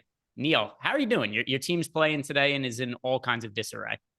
Yeah, I'd be a lot more excited right now if we had Jade McDaniels, Rudy Gobert. I mean, Jade McDaniels is a big one. I just feel like what are the odds the Timberwolves can actually do anything without Jade McDaniels? Again, I think he's arguably the best on-ball defender in the entire NBA, out for the rest of the year. So it's like, great. So if they win this game, which is already, they're underdogs, then they get to play against the Grizzlies without Jade McDaniels. It's a lot to ask. I'm excited though. I mean, I love playoff basketball. I love play-in basketball. So I'm going to be I think I'm probably going to be going to a bar patio later on to watch with some friends. So looking forward to that. Yeah. And does seem like, I mean, even though everything's in disarray for the Timberwolves, if they were to win tonight, I think they would have a chance to beat the Memphis Grizzlies in a playoff series because Memphis in their own right, pretty banged up right now. Steven Adams isn't going to be playing during the playoffs. Brandon Clark isn't going to be playing in the playoffs. So I think that is a winnable, not a likely winnable series, but a potential winnable series for the Timberwolves. So don't sleep on your team quite yet. I'm sure you've got the mug next to you. I know you've got the hat on. Keep the spirits high. Oh, and the jersey. Yeah, all right. I got the whole thing going. I don't usually, it's probably overkill right now with the hat, the jersey. Yeah, I've got the mug right here, the Stein. There you go. So but also one of the rare times that I think it's acceptable for you to not be wearing a flannel to work. I'll accept it. Your team playing today. But is there a player name on the back of that, or is it just no player name? Yeah, just a generic Timberwolves. Also, the flannel. I mean, it's getting a little too hot for flannel. That's true. So I don't know. Disappoint some people. I don't know. Going to be V-neck God Neil, I guess. You could be a V-neck God, the god of the V-necks. So, I mean, I'm excited. I've got the next few days. It's going to be like 80 degrees in New Jersey, which I'm looking forward to. Also, this is pertinent information when people are watching. I am temporarily banned from DraftKings right now for reasons unknown. Nobody knows why. Nobody will tell me why I am banned, but I have a meeting tomorrow afternoon with the competition committee from DraftKings to discuss whether it is fair and safe for me to be playing DFS on DraftKings going forward. So I can't play on DraftKings tonight. I'm very excited for my meeting tomorrow. Also, last night, here's initially how I found out I was banned. I was able to enter my baseball lineups. No issues. No problems at all. And then I go to edit them after the fact and just wouldn't take my changes. And I couldn't figure out why that was the case. And then later on in the day, I was trying to enter Rainmakers lineups and going through some of my PGA cards. And I got this notification that I was banned because of a game integrity situation. So I don't know what's going on. Nobody will tell me what's going on. I'm very excited for the meeting tomorrow. And I will be reporting back to you guys to find out whatever it is that happened. If I'm going to be allowed, I assume I'm going to be allowed back in. It could be a number of things. It could be my dumb shit post on Twitter that somebody took seriously. It could be I got a new laptop yesterday, and they're trying to figure out why I was logged in on multiple laptops at the same time. Could be a number of things. But could be your brother just started playing DraftKings too, right? That, and also my brother played a baseball lineup on DraftKings for the first time ever yesterday. So maybe I just hope they don't let you off the hook without like good evidence. Like you got to show them something to prove that you are playing your account, nobody else is. And we got Eric Traub saying, "Is it because you keep making up stuff about the Onyx tier?" Potentially, yeah, potentially. There's very few things I say seriously, and apparently they are taken as fact from time to time. So I hate to break it to people, but I've actually never played 1,000 lineups on a single slate at once. Never? Your entire career? I've never played 1,000 lineups from my account at once. But you at least use the Onyx tier late swap every slate. I can't confirm or deny. I do not want to say anything that is incriminating. I am going to enact my amendment rights, and I reserve the right to not answer that question. Eric Traub using his own name again. Oh, that is true. He's no longer Eric's Tiers. He's no longer Hot Hippopotamus. He's just Eric Traub now. Interesting. It's time for Eric to get a new Race Fan 22. They thought I was cheating. So is Race Fan, are you banned as well? Yeah, we'll see. And this is actually one of the things that I think is most likely to happen, because Ryan Houston put into chat that his friend got kicked off DK because his wife was playing on the same Wi-Fi. That is one of the things I think is most likely, is that my brother and I, who live in the same house together, he just played on DraftKings for the first time ever a couple of days ago. And I do wonder if that's a thing. Like, oh, look, multiple accounts. So we'll see. We'll see what ends up happening. I'm not too concerned. Very much looking forward to whatever this weird meeting is, where they're going to go down the terms and conditions of DraftKings with me tomorrow.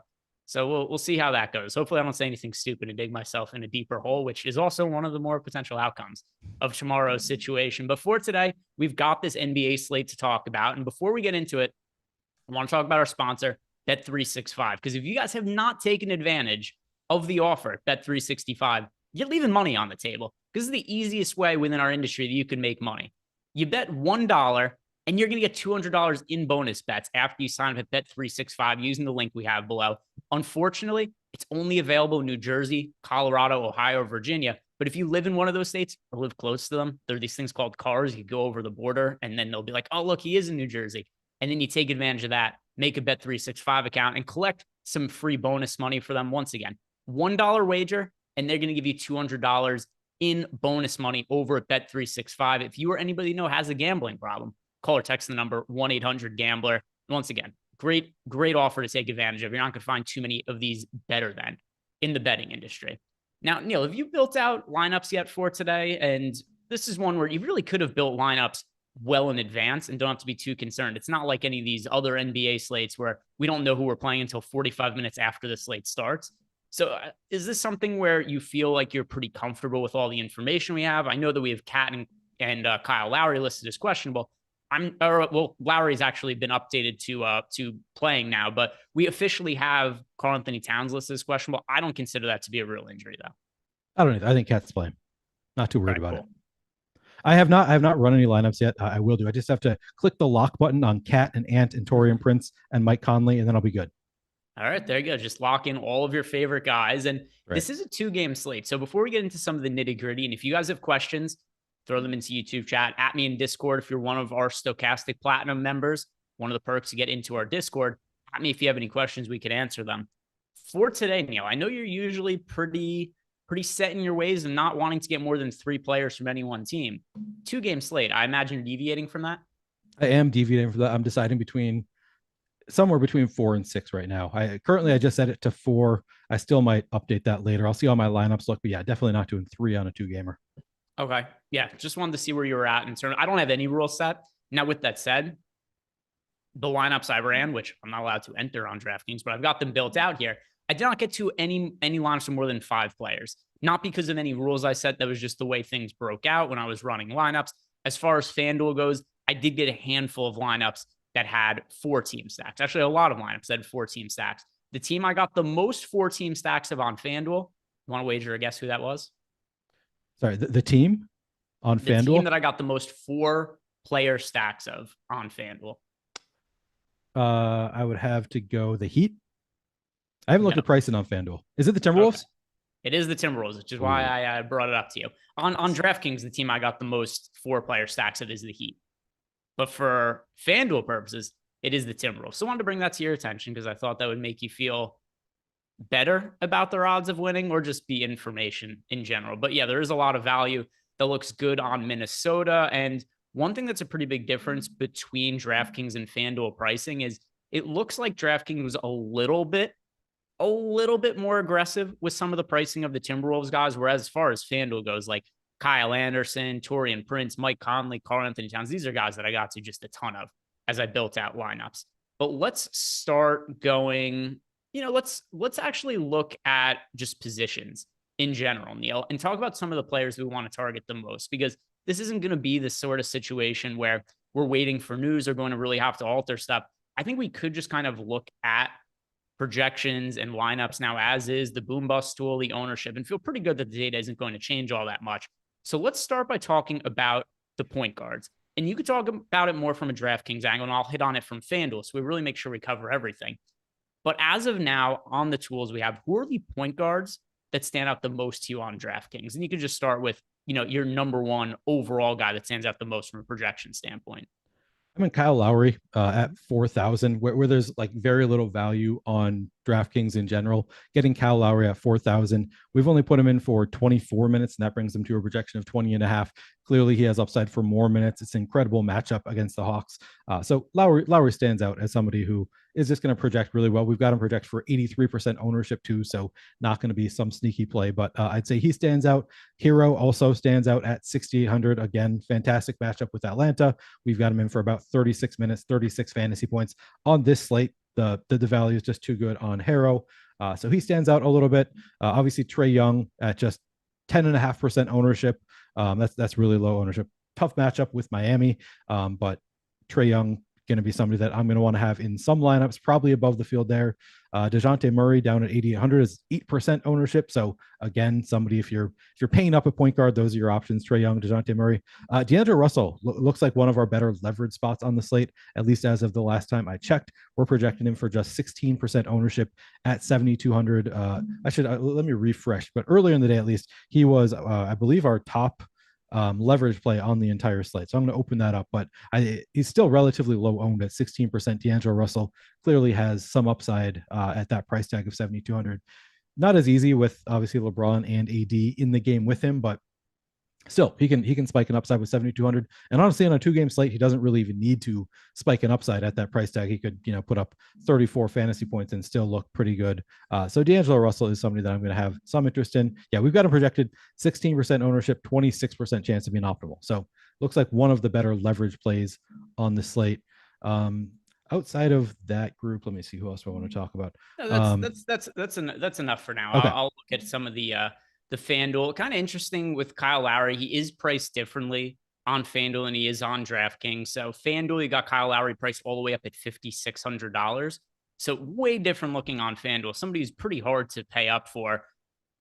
It's hard to call anybody an outright fade on a 2-game slate, but he's not somebody I really got all that much of. So if you're playing on multiple sites, if multiple sites will allow you to play on their platforms, Kyle Lowry, somebody who looks better on DraftKings than he does on FanDuel. And Lowry's been absolute dog shit this year, right? He's aged pretty considerably, but I think he's priced to a point now at 4K on DraftKings where it kind of mitigates some of those concerns. And by the way, he did play slightly better down the stretch of the season, taking the last game that he played out of the mix because he only played 10 minutes in that spot. Games prior to that, against the 76ers, 22 minutes, 31 fantasy points for Lowry. Against the Pistons, 23 minutes, 24.5 fantasy points. Against the Mavericks, 27 minutes, 23.5 fantasy points. He's so cheap that I already see people starting to work in their heads. I don't want to play Kyle Lowry. He's garbage. Yeah, you're not wrong. But who are the other value options you're feeling good about? Hard to find them. So I'm good with Kyle Lowry today. As far as FanDuel goes, the player I got the most exposure to at the point guard position, Mike Conley. He is another, there's a lot of weird pricing differences between FanDuel and DraftKings. If you build out lineups for the two different sites, you are going to get to vastly different players. So when I built lineups out for DraftKings, didn't really get to a lot of Mike Conley. $6,900 over there. Viable, but not a priority. Whereas over on FanDuel, he is $6,100. Really easy to fit into lineups there. And the other thing too, Neil, you probably have a good feel with this with the Timberwolves being your team. How many minutes would you expect some of these core guys to play? Because I think it could be pretty significant, especially how shorthanded they are. Yeah, I would expect the core guys playing. Ant and Cat, I think, probably play 40 minutes here. Kyle Anderson probably as well. Conley, I would expect to be up there. So yeah, I don't think there's, and I think that it's very likely that we see a lot of the key players, the starters for Minnesota, end up playing 40 plus minutes tonight. Yeah, and that's, I mean, the other thing too is, how deep into their bench are the Timberwolves looking to go today? They're going to have to play some guys off the bench, like I think Nickeil Alexander-Walker, viable in large field tournaments. Hard to trust him, but he's going to get on the court. And I also think we could just see this team play some smaller lineups. Maybe even Kyle Anderson gets center minutes, because you look at this team, but who do you expect to play the center minutes when Cat is off the court? And sorry, before you answer, the reason that I say that is because I just imagine we're going to have to see some small ball lineups. They haven't been playing Luka Garza down the stretch. He's not even with the team tonight, Luka Garza. So I don't really think this team is planning to play any extended stretches of minutes without Cat. So Cat's either going to play big minutes, or if something happens with them, I imagine they just play smaller lineups. That is something that makes me think Conley plays bigger minutes. Kyle Anderson probably plays big minutes. Is that kind of how you view it as well for Minnesota, where when Cat's not on the court, if they even play minutes all that frequently without Karl-Anthony Towns, they probably just go small instead of going to like a Nathan Knight or something all that frequently?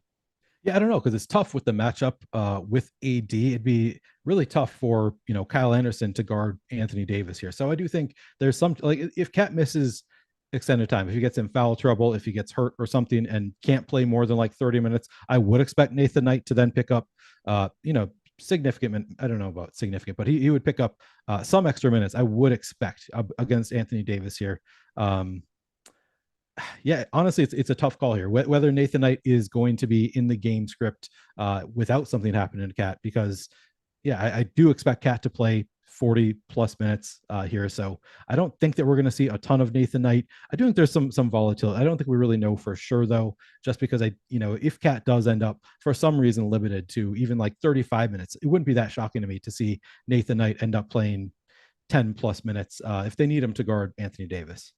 Yeah, and because somebody had asked in chat, is Garza available to play? No, him being on the G League roster, he's not available to play today. So if they do go to another big man, it kind of has to be Nathan Knight by default. But I do think there's a scenario if Karl-Anthony Towns gets into foul trouble, we see a lot of small ball lines. I know it's not ideal against Anthony Davis, but the other thing too is, I mean, do you really want to just try to throw a big at Anthony Davis, or do you just go small lines and be like, cool, AD, you're probably going to like. I don't think that Nathan Knight is necessarily going to be able to stop Anthony Davis either. So to me, if I'm the Timberwolves and something happens with Cat, he gets into foul trouble, I'm just playing small lineups and going, let's chuck some threes and try to keep up that way. Yeah, and I mean that would be a reasonable approach as well. I just don't know if we can necessarily count on that and it kind of depends on what's working too. Like if they go small and it doesn't work out, maybe then at that point they would go into Nathan Knight. But I mean, the most likely scenario here is just Cat plays 40 plus minutes and we don't have to worry about Nathan Knight. But it's worth at least thinking about with playing against AD and LeBron. I think it's at least a little, without Gobert, it's a little bit more likely that Cat does get into some foul trouble here, and they need to be making some of these decisions. So I think that Nathan Knight is somebody at 2% ownership I would at least consider. But you know that if you play Nathan Knight in a lineup, there's a decent chance that he's not doing anything for you. And by the way, so Mike Conley, the point guard, I got to by far the most on FanDuel. And then there's the next tier of guys, D'Angelo Russell, Dejounte Murray, Trae Young, who were all like right around 30% in the lineups I ran. I would run that group together. But now if we talk about some of the punt plays from the Timberwolves, are there any backcourt players there that you are willing to take shots on in a large field tournament? So this wouldn't be for single entry, wouldn't be for cash games. But considering we just talked about the possibility of Minnesota playing smaller, whether it be Nickeil Alexander-Walker, or whether it be Jalen Nowell, or any of these guys, players that you think are worth playing tonight.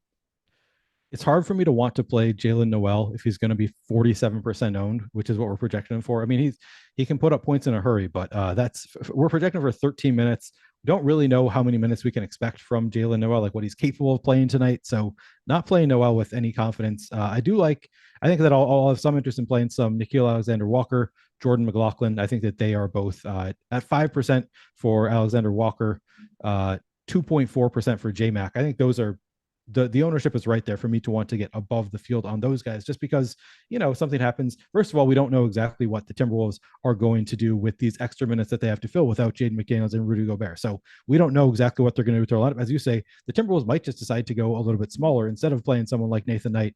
And we could see some of these guards pick up a few extra minutes. So I think that those are definitely viable plays. Nickeil Alexander-Walker, Jordan McLaughlin as like very contrarian large field GPP plays. I kind of like them. Jalen Nowell, I would like if he was low owned at 3,300. He's the cheapest of the bunch, but 47% owned. I'd rather take my shot on the lower owned guys. Fair enough. Yeah. I mean, it's the minutes here are so in flux that if you're even debating between two guys you're unsure of and all else, just go with the lower owned guy. Right? I think that's a good way to look at it. We got a super chat here from H, and it's related to the Minnesota Timberwolves. He wants to know Garza/Knight value if Cat picks up fouls. Well, not Garza because he's in the G League. Nathan Knight. If you had to play somebody who's just way off the board for Minnesota, I would say it's Nathan Knight. But here's what I ultimately think is probably going to happen. I talked about it before. Either Cat doesn't get in foul trouble, and in that case, I think they're just playing him as much as he could possibly handle from a minutes perspective. Or if he gets in foul trouble, I think they're more apt to go small. You can make a case for Nathan Knight. I'd be more apt to play Nickeil Alexander-Walker as a punt play, though, than Nathan Knight, especially because of the positionality. I will add, though, sorry, I didn't mean to interrupt you, but no, go ahead. Just because you're talking about Cat, I mean, it doesn't necessarily have to be foul trouble either. He is coming in questionable with a strained right calf. He is, just came back a couple weeks ago from this injury. So, there could be something to his injury. So there are paths to Cat not playing the full 40 minutes that we are expecting him to. Yeah, and then let me look at over the last couple of weeks, what's been the ceiling for Karl-Anthony Towns playing time? What's the most he's played in any games since coming back from the calf injury? 36 minutes. Couple 36 times. Last game. Yeah. And by the way, that was also a game he got in foul trouble in. Then he had another game where he played 36, actually a game against the Lakers, March 31st. I don't know. Considering he played 36 last game and there was some foul issues there, and also all of the nonsense that went along with the Timberwolves. Like how they ended up winning that. That's the thing that's kind of lost in the Timberwolves nonsense last game. Rudy Gobert punched a teammate and they won the game. Right. They won the We're game. It was better an off important without game. Gobert. They won it. So that is something to note. He played 36 minutes last game. So I would expect at a minimum 36 if there's no foul trouble, just considering that's what he played in the last game. And with this being an even higher leverage game than the last one, I think he has the potential to play 40 minutes or more in that spot. So is Nathan Knight somebody you're going to be taking shots on in large field tournaments though? So I'm only playing 25 lineups. I'm guessing that I'll probably get to a couple. Okay. The next Just because question. You got to get weird on these slates. It's closer to Showdown. It is a 2-game slate. So, yeah. But for me, my favorite way to get different on a 2-game NBA slate is to leave some salary on the table. Yep. Another approach. Clintwood 8-3, favorite tiers plays, and thanks. You better believe I got tiers lineups built out here. Tier 1 is Anthony Davis for me. So it's pretty close between AD and LeBron. Ultimately, Rudy Gobert being out and the fact that like we just laid out, the Timberwolves don't really have a backup big man kind of leans me towards AD there. So tier 1, Anthony Davis. Tier 2, Karl-Anthony Towns. I love playing Cat today. I think this is such a good spot for him with Rudy Gobert out. So him in tier 2. Tier 3, Bam Adebayo. Tier 4, Tyler Hero. Tier 5, John Collins. Tier 5 is a difficult one. And then tier 6, another one that's fairly difficult, but only between two guys. Jared Vanderbilt and Gabe Vincent are above the rest of the players in this tier, in my opinion. But I do give the nod to Vanderbilt over Gabe Vincent. So those are my favorite plays tier by tier. Hopefully that helps you out there, Clintwood. Let's go into Discord and see what questions we have. Or comments, because this doesn't appear to be a question. It looks like a comment from Heflove. Heflove says that I was defending DK on taking away MMA late swap. Maybe they want to reward me for backing their decision. First of all, I was a strong advocate for getting rid of late swap. There's definite because there's been so many late scratches for MMA lately that people are like, everybody wanted to get rid of late swap. Who's laughing now? Late swap was terrible when it existed, which I think people kind of forget. It's not that late swap itself was the issue with MMA. It was the fact that it didn't work. It was the fact that whenever fights ended, you were able to swap onto fighters whose fights had already finished. You could swap into fights when they were in the middle of going on, and it didn't really seem like there was a great way to detect who had and who hadn't swapped their lineup. So it was a total mess, the late swap. I didn't have an issue with late swap itself. It was the execution of the late swap. I had an issue with the late swap itself, for what it's worth. Yeah, there were people who did. For me personally, it wasn't necessarily that, because I thought it was something that, even though it would have been a pain in the ass on Saturday nights, there would have been an advantage for me had I been utilizing it properly. Right. Where Sure. if you were keeping up with it, but it just didn't work. That was the problem with the late swap. Neither here nor there, though. We didn't get any basketball related questions. It was just some speculation on why it was that had been banned from DraftKings. So let's move on to the shooting guards now, Neil. And, there are going to be a lot of players that overlap point guard, shooting guard eligibility. But for DraftKings, who is the shooting guard? Do you have some lineups run now, by the way? I have run some lineups. Okay. Who's the shooting guard you got the most exposure to on DK? I have a feeling I might know a couple of players towards the top. Yeah, I mean, Tyler Herro is a repeat of point guard. I assume you're talking about Anthony Edwards, which, so I have not yet adjusted his projection at all to get all of the Ant. So actually right now I would be underweight to the field because I haven't done anything. But yeah, I love Ant here against the Lakers. Obviously, he's going to play all the minutes he can handle. He's going to have a ton of usage. In a must-win game, you love to see Ant's competitiveness come out. So 9,100 and also I'm going to watch the game. There's a bit of there's obviously homerism here for me with Ant, but I do think he's a very solid point per dollar play in a spot where he's going to be playing huge minutes, and he is cheaper than like LeBron, AD, Trae Young. Like he's not extremely expensive. So I do like Ant quite a bit. He's clearly not as good of a value as somebody like Tyler Herro, though. Yeah, and different price points as well. He's just a little bit underpriced as Tyler Herro over on DraftKings. But I agree with you, Tyler Herro, Anthony Edwards, those are the primary targets there. And then Russell to a little bit of a lesser extent. If I look at the shooting guards over on FanDuel, so for FanDuel, if I look at the shooting guard exposure I got to, the shooting guard position is a little bit of a mess on FanDuel. Like for sure, you could pay up for Anthony Edwards.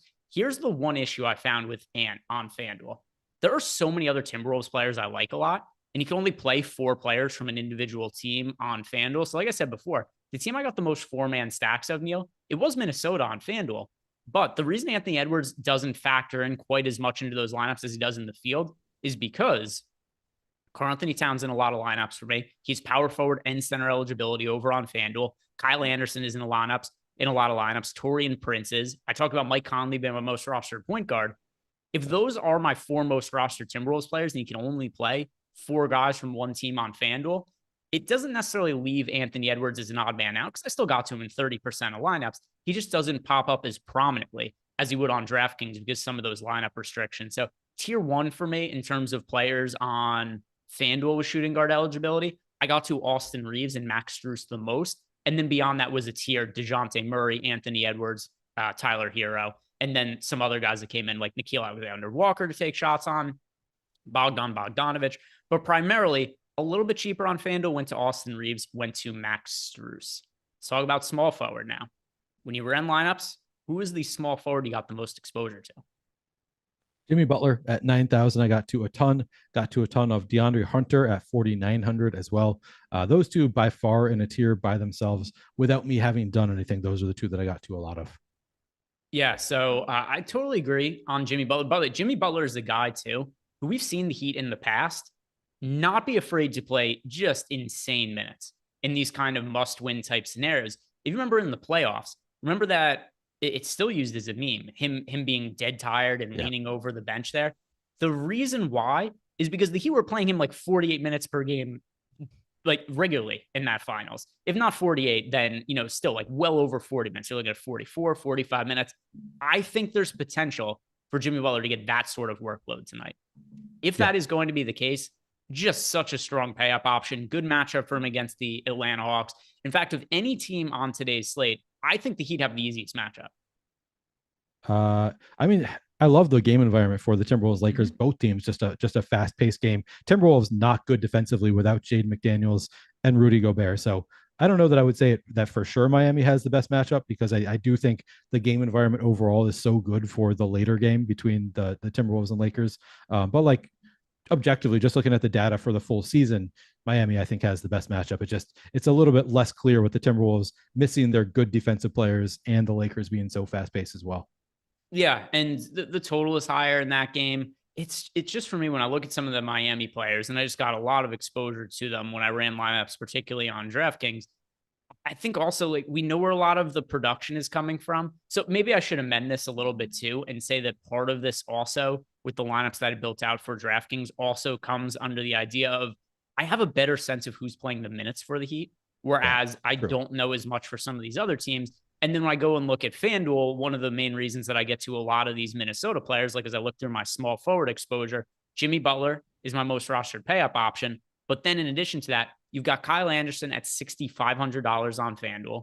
And then you've got Taurean Prince, who's been confirmed starting tonight, is only $4,700 on FanDuel. Those are really strong looking plays over on FanDuel. Taurean Prince is $5,600 on DraftKings. Kyle Anderson is $7,600 on DraftKings. It's so much easier to get to those guys on FanDuel than it is on DK. And just because of the price points, it's easy to get to them, but still kind of hard to know what some of these Minnesota roles are going to be. But Jimmy Butler, to me, one of my favorite payoff options on the slate.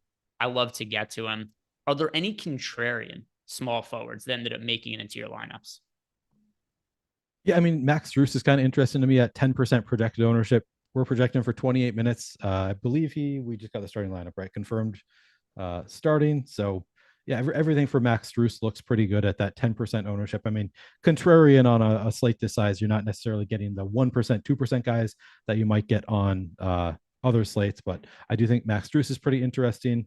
Who else? I mean, by the way, we should amend or not amend something. We just let the people know that the Miami Heat starting lineup is Vincent, Hero, Strus, Butler, Adebayo, no Kyle Lowry. I was never expecting Kyle Lowry to start. He has lost his starting lineup spot for a little while now. We have not seen Kyle Lowry start a game since February 2nd.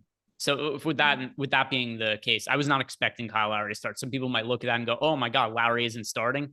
All right, well, Lowry hasn't started in over 2 months. So this isn't like a change for him in any way. Right.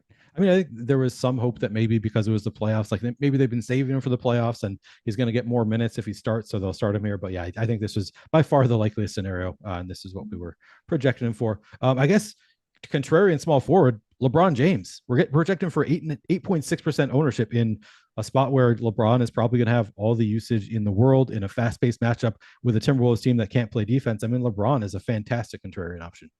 Yeah, no, that makes sense. I'm a little dubious that he's actually going to be that low owned on a 2-game slate. The one issue I have with LeBron for FanDuel, where he's projected for 16% ownership, he's 10,900, is just there are so many good forward options on FanDuel that I got to a little bit more exposure to him than the field did, just once again by the nature of being so low owned. But that didn't mean he's one of my most rostered small forwards because, you know, it's hard to, and also a lot of the small forwards also have power forward eligibility on FanDuel.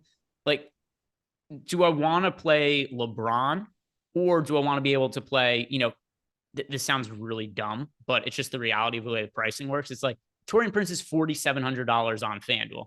He's one of the only really good value pieces we have there. Same, Kyle Anderson's underpriced at $6,500 just from a points per dollar sense. These guys do project a lot better than LeBron. Right. Yeah. Out of context, it's going to sound really dumb. Really? Taurean Prince projects. You like Taurean Prince better than LeBron, huh? Yeah. Yeah. That's why the Timberwolves are going to win today because Taurean Prince is better than LeBron. But Taurean Prince is less than half the price of LeBron, which is why his FanDuel projection really stands out, particularly on a 2-game slate without, you know, a lot of value. But how much of LeBron are you willing to get to tonight, considering some of the opportunity cost? That's it. Like in a vacuum, LeBron looks like a fantastic play at 9% ownership on a 2-game slate. But then you look at the slate, the context of the slate, it's like, who am I playing to get to LeBron? Like you've got to play some kind of bad plays. I mean, you're going to play a ton of Kyle Lowry if you want to get to LeBron.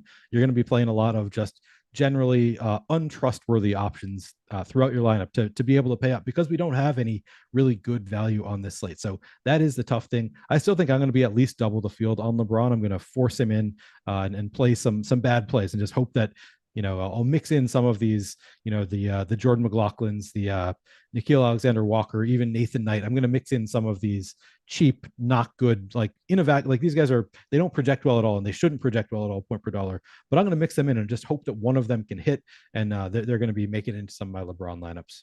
And if you guys want access to a lot of the tools that we talk about here, whether it be the boom bust tool, our player projections, our ownership projections, you could sign up for any Stochastic package and get 50% off when you're signing up for the first time, and use the link that we have below. So take advantage of that. If you're looking to get a package for the NBA playoffs, got that covered. We've got an NBA package. We've got our NBA lineup generator, which is going to be really valuable this point of the year, because we don't have to worry about late scratches. We don't have to worry about injuries. We don't have to worry about any of that stuff. We really play the data as is. It becomes much more valuable at this point of the season. Also, if you want a platinum package, it's going to cover baseball, because baseball season is in full swing now. You could sign up for a platinum package and also get 50% off that using the link we have below. So go check out all the packages we have. And if you are signing up, make sure you use the link we have below so you get 50% off on the package you sign up for. So the power forwards on FanDuel, largely similar to the small forwards that are available. The one big difference, Karl-Anthony Towns also has power forward eligibility on DraftKings. I know he's your guy, Neil. How much do you like Cat today? I'm getting into a ton of Cat, and that's not even me doing it. That's just Cat projects really well at 8,600 with no Rudy Gobert. Like the rebound upside, the rebound floor, both skew upward with no Rudy Gobert in there. You'd expect Cat here to play 40 minutes. He should be a sure thing for a double-double in this spot at 8,600. It's hard not to love Cat here. Of course, the one downside to playing Cat is we're also projecting him for 60% ownership. Yeah. Everybody can see the same thing we can see. He's just a little bit too good point per dollar here. But man, with no Gobert in there, no Jaden McDaniels, I mean, Cat should be getting every rebound for the Wolves. And he should also, I mean, he's one of the two players that you really want to have the ball in his hand, so should have a ton of usage as well. Hard not to love Cat at 8,600. And then relative to the ownership as well, considering that number, really big one, 60%. If you guys are going to be playing cash games then on 2 game slate, you certainly want to be playing Karl-Anthony Towns. I'm going to refresh to make sure we have the most recent ownership in front of us. But for tournament purposes, when you consider Karl-Anthony Towns, I'll do it for FanDuel afterwards, projected for 60.1% ownership on DraftKings. Are you over the field, about even with the field, or under the field in the lineups you have built? Yeah, I'm about even with the field. I would love to just lock in Cat. That was a joke, though. I'm not locking in Cat here. You could. It honestly would not be crazy if you're only playing 25 lineups like I am, but I'm going to be, currently I have 67%, but like every crunch I do, it goes up and down a little bit. So right about even with the field here. Yeah, and he's 9,000 on FanDuel. I am very slightly overweight. He's projected for 48% ownership on FanDuel. I come in a little bit over to that number. Nothing super significant, though, just a little bit. I get to a few more lineups and puts him in the mid 50% ownership for me when I ran out lineups. And then still you run into the issue where Kyle Anderson, Taurean Prince have power forward eligibility. We can only play so many players from the Timberwolves. If I could play 6 players from the Timberwolves on FanDuel, I'd probably have Cat in like 70% of lineups. But just some of the restrictions don't allow that. Who are the other power forwards that are coming up prominently for you that we didn't already talk about at small forward? Jared Vanderbilt projecting extremely well for us. I mean, not projecting extremely well for us point per dollar, but making it into a ton of lineups just because there aren't that many great power forward options. So Jared Vanderbilt at 4,400 with a projection of 19. I was getting him in 57% of my lineups in my most recent crunch. He's, for some reason, just making it into a lot of lineups, I guess, just because he fits into a lot of the lineups that I want to build. Now, this might be because I have skewed up some of the stud projections a little bit higher. So you got to force in more of the value plays. And Jared Vanderbilt is a fine value play at a position where you can do that. So it's clearly too over-owned at 57%. He's projecting for about 24% ownership. That feels about fair on Jared Vanderbilt. But he looks really good making it into a lot of my lineups. DeAndre Hunter, similarly, the field's playing about 47% DeAndre Hunter. He projects pretty well point per dollar at 4,900. We've got him projected for 23 fantasy points. He looks okay. Getting to a bit of John Collins at 5,300. He looks good. You know, it wouldn't be that shocking to see his minutes skew upwards, and then he's going to look really good here. Playing some Taurean Prince, of course, at 5,600. I'm getting a little bit above the field there. Kyle Anderson, I feel like, is the toughest for me because he clearly has the upside for a big game. I think that like logic would tell me like Kyle Anderson not as good with Cat in the lineup as he was with Rudy Gobert. So this 7,600 price tag makes sense for a Timberwolves team missing Karl-Anthony Towns. it feels too expensive to me for a Timberwolves team that's missing Rudy Gobert instead, because clearly the priority is to get the ball to Ant and Cat here. But Kyle Anderson's still a very good facilitator. He can pick up boards and he's going to get big minutes. So, I think the 22% ownership feels about right on Kyle Anderson as well, even in spite of, it being tougher with Cat as opposed to Gobert. Yeah. None of those concerns on FanDuel where you got Anderson just so much cheaper. What's the at FanDuel? Yeah, 6,500 for Kyle Anderson on much FanDuel. better, much better there. Cheaper. Santorian Prince at 4,700. So the four power forwards that I primarily got to on FanDuel, Kyle Anderson, Taurean Prince, Jimmy Butler, Karl Anthony Towns. Another one that I did end up getting to, you had mentioned Jared Vanderbilt, but not nearly as much as those other guys. I know they're all popular, but I think it's more or less warranted. And then I just didn't get to a ton of Anthony Davis or LeBron James here. I've got a little bit less of AD than the field, a little bit more of LeBron, but nothing really too crazy. The player who is actually fairly low, and you had mentioned, and I brought his name up a second there as well, Vanderbilt's only projected for 14% ownership on FanDuel. I got about double of that in the lineups I ran. It's somebody who has the upside to, to pick up a lot of defensive stats, which is very beneficial for FanDuel purposes. And then the other thing too, it's just really the price point, the ownership. He hasn't played consistent minutes with the Lakers, but there is something to be said for in tournaments. Inconsistency could often create upside. So Vanderbilt is the contrarian power forward option that I like for FanDuel purposes. And I would add that, the same thing is true of the Timberwolves. I think Cat, there's more risk of foul trouble because he's playing AD and LeBron. I think the inverse is true too. It's a little bit more likely that Anthony Davis gets in foul trouble when he's guarding Cat and when Ant is driving to the rim. So if Anthony Davis gets in foul trouble, I could see Vanderbilt picking up extra minutes too. So let's move on to the centers, and then any additional questions you guys have, we could take those. And then also we could look at some showdown lineups. We could look at some of the best bets that we have over at stochastic.com. So actually, Jordan, cue up the Bet Pro, because we'll look at that as the next plan of attack after we finish up talking about the centers here. But Neil, same question center that I've asked you about the other positions. For the center spot, who is the player at the position you got the most exposure to on DK? If it's somebody that we've already talked about at power forward, pretty good chance that it could be Karl Anthony Towns. Then you could say Cat, but then also say like a center exclusive player who you got exposure to at a good clip as well. Yeah, so obviously get into a ton of Cat. I also, by the way, I didn't mention that power forward. I'm also getting into a lot of Jimmy Butler. Just one more player power forward. I can't leave out that I'm getting into a ton of Jimmy Butler as well in a great spot against Atlanta. Bam, I'm getting to a ton of Bam Adebayo. I'm above the field. The field's at 45%. My latest run, I got to 80%. I am going to come down off of that because I currently have 0 Anthony Davis, and I think he's a really strong play at 8%. So I'm going to be getting to more Davis at the expense of Bam, most likely. But Bam, just a guy who projects, very, very well for his price tag here for this slate. So I think Bam is somebody that you're going to want to play a lot of. Probably, I would think a cash game play. He's only center eligible, but my guess would be he would be in the cash game discussion at the very least. Clint Capella looks fine at 6,200. Doesn't project extremely well, but looks fine. We talked about John Collins. Is there anybody else? I guess, as I said, I'm playing a little bit of Nathan Knight. Not going crazy there, but I'm playing just a little bit. I didn't even set a rule. I should probably set a rule of at least negative boost him in Cat lineups because I don't think he's really he's really all that relevant unless Cat is limited to some extent. But I think Nathan Knight is a fine play as well. I actually,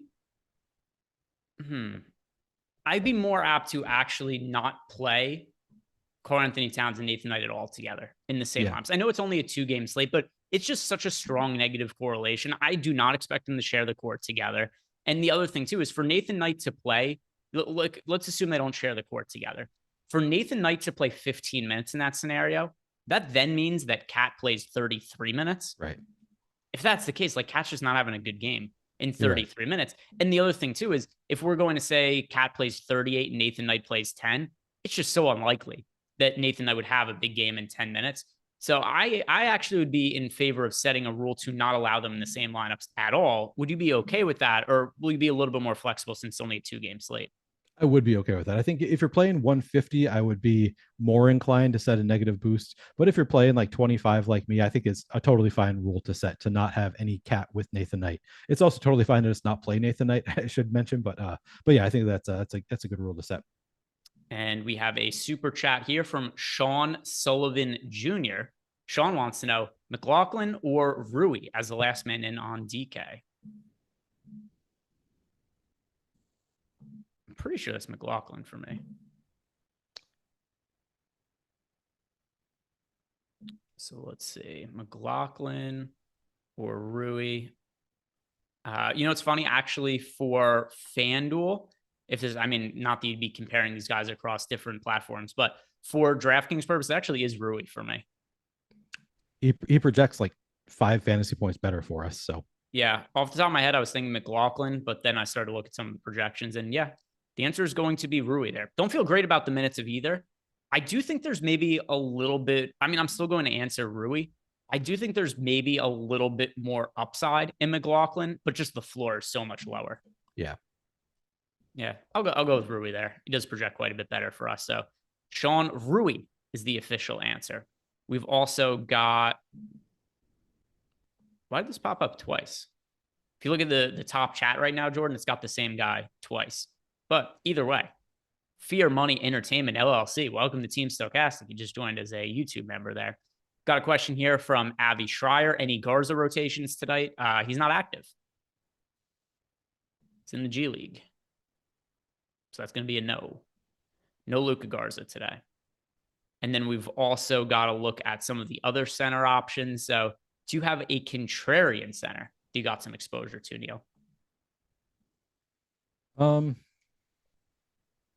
Nathan Knight really the only super good. I mean, Nathan Knight and Anthony Davis. Once again, the same answer with LeBron. Anthony Davis doesn't seem contrarian, but we're projecting for under 8% ownership. So Anthony Davis would be the most contrarian. Anthony Davis, Nathan Knight, the true contrarian options.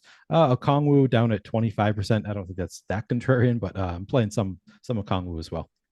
Yeah, so over on FanDuel, Cat is the center I got the most exposure to. Part of that, though, is because he also has the power forward eligibility, so you can play him at multiple spots. Talked about him as a power forward. We're talking about players that just have center eligibility. I got to a good amount of Bam over on FanDuel. He is 37% projected owned. I came in overweight to that number, so I think that Bam Adebayo is somebody to consider. If I'm going contrarian center on FanDuel, Clint Capella is $6,700 and is currently projected for 17% ownership, so relatively contrarian on a 2-game slate. I don't know what the Hawks are going to do with their big man rotation. There was a point in time when Quinn Snyder first took over at coach. It looked like Capella was going to play extended minutes. It ended up not really being the case. It ended up being a one-off game where Okongwu got into foul trouble. But final game of the season, we did see 33 minutes from Capella. It was an overtime game. But still, those are minutes we didn't really see from him earlier. If we could get 28 to 32 minutes from Clint Capella at low ownership, I like him for FanDuel purposes. Reasonable price tag at $6,700. Just come down a ton. The end of the regular season, he was priced at $7,500 basically every single slate. So we got this big price decrease. And if there's ever a time you're going to play your core guys more minutes, this is it. Playing game. So Clint Capella is one that I like as a contrarian option over at center. Got a super chat here from Tim Strong. Favorite payoff option tonight overall. So all things considered, Neil, who is your number one favorite payoff option? I think when you factor in ownership and everything, it's probably LeBron for me, just because it's going to be a fast-paced game. The Timberwolves are missing Gobert and Jared Vanderbilt.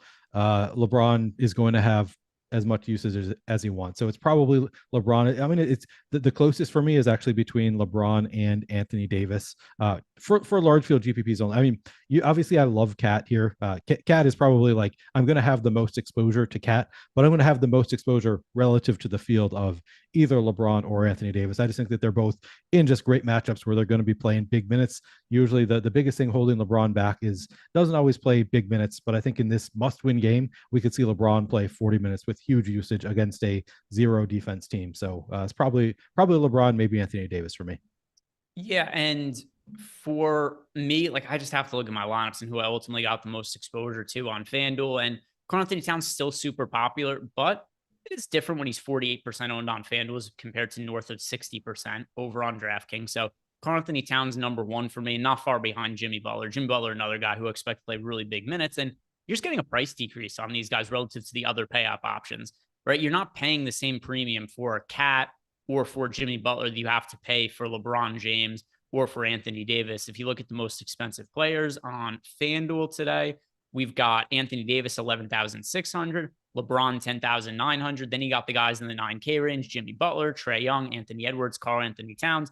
Of those guys, Karl-Anthony Towns, Jimmy Butler, the ones I got to the most. And Anthony Edwards is just really an issue of positionality and the fact that there are so many good Timberwolves players to get to, just didn't quite make the cut relative to the other ones.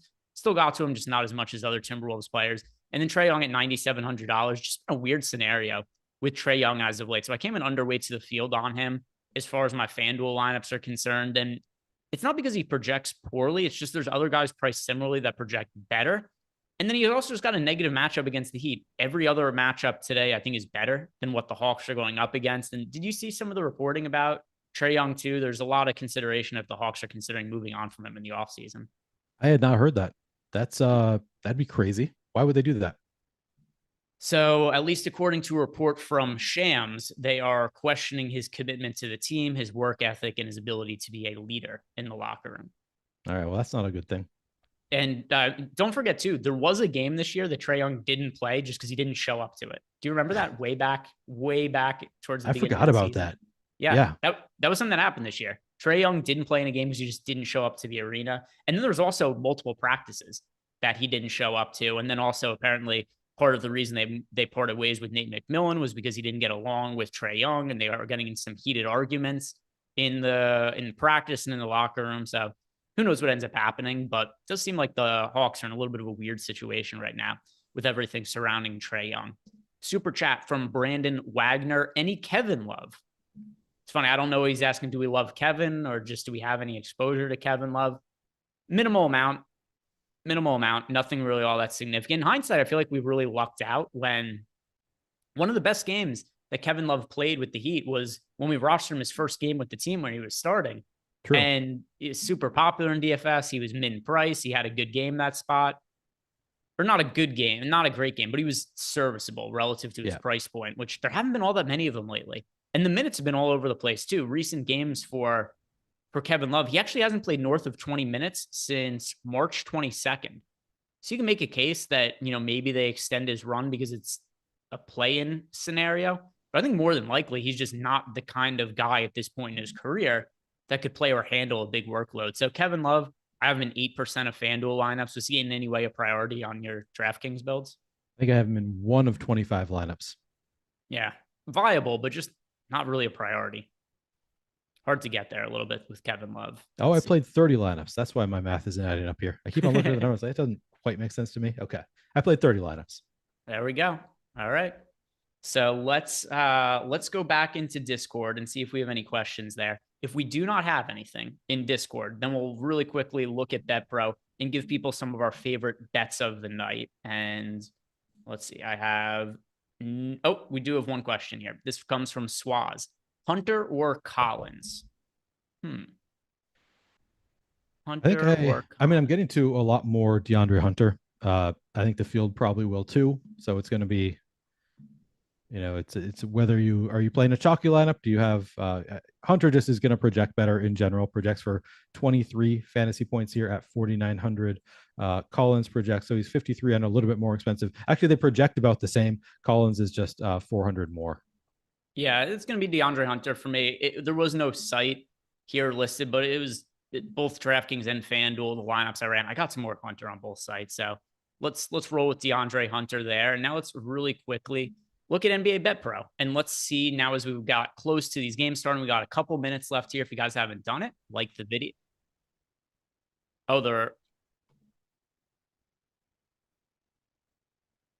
I did not see those. They just came and you just sent them to me. Okay. So from like 30 seconds ago, here we go. Cat sucked against the LA Lakers. Davis is so much better. Okay. Incorrect. False. Yeah. Well, so here's, I wouldn't put a lot of weight into what anybody did in individual 1 or 2 games. If you want to say that Anthony Davis is better, I don't have an issue with that take at all. Like at this point in their career, If somebody thinks Anthony Davis is better than Karl-Anthony Towns, I don't have an issue with that. With that said, Karl-Anthony Towns is without Rudy Gobert, and he's way cheaper than Anthony Davis today. Yeah, that's what it really comes down to, is the price tag. Yeah, there's other factors to consider. The price tag being most predominant, Rudy Gobert being out.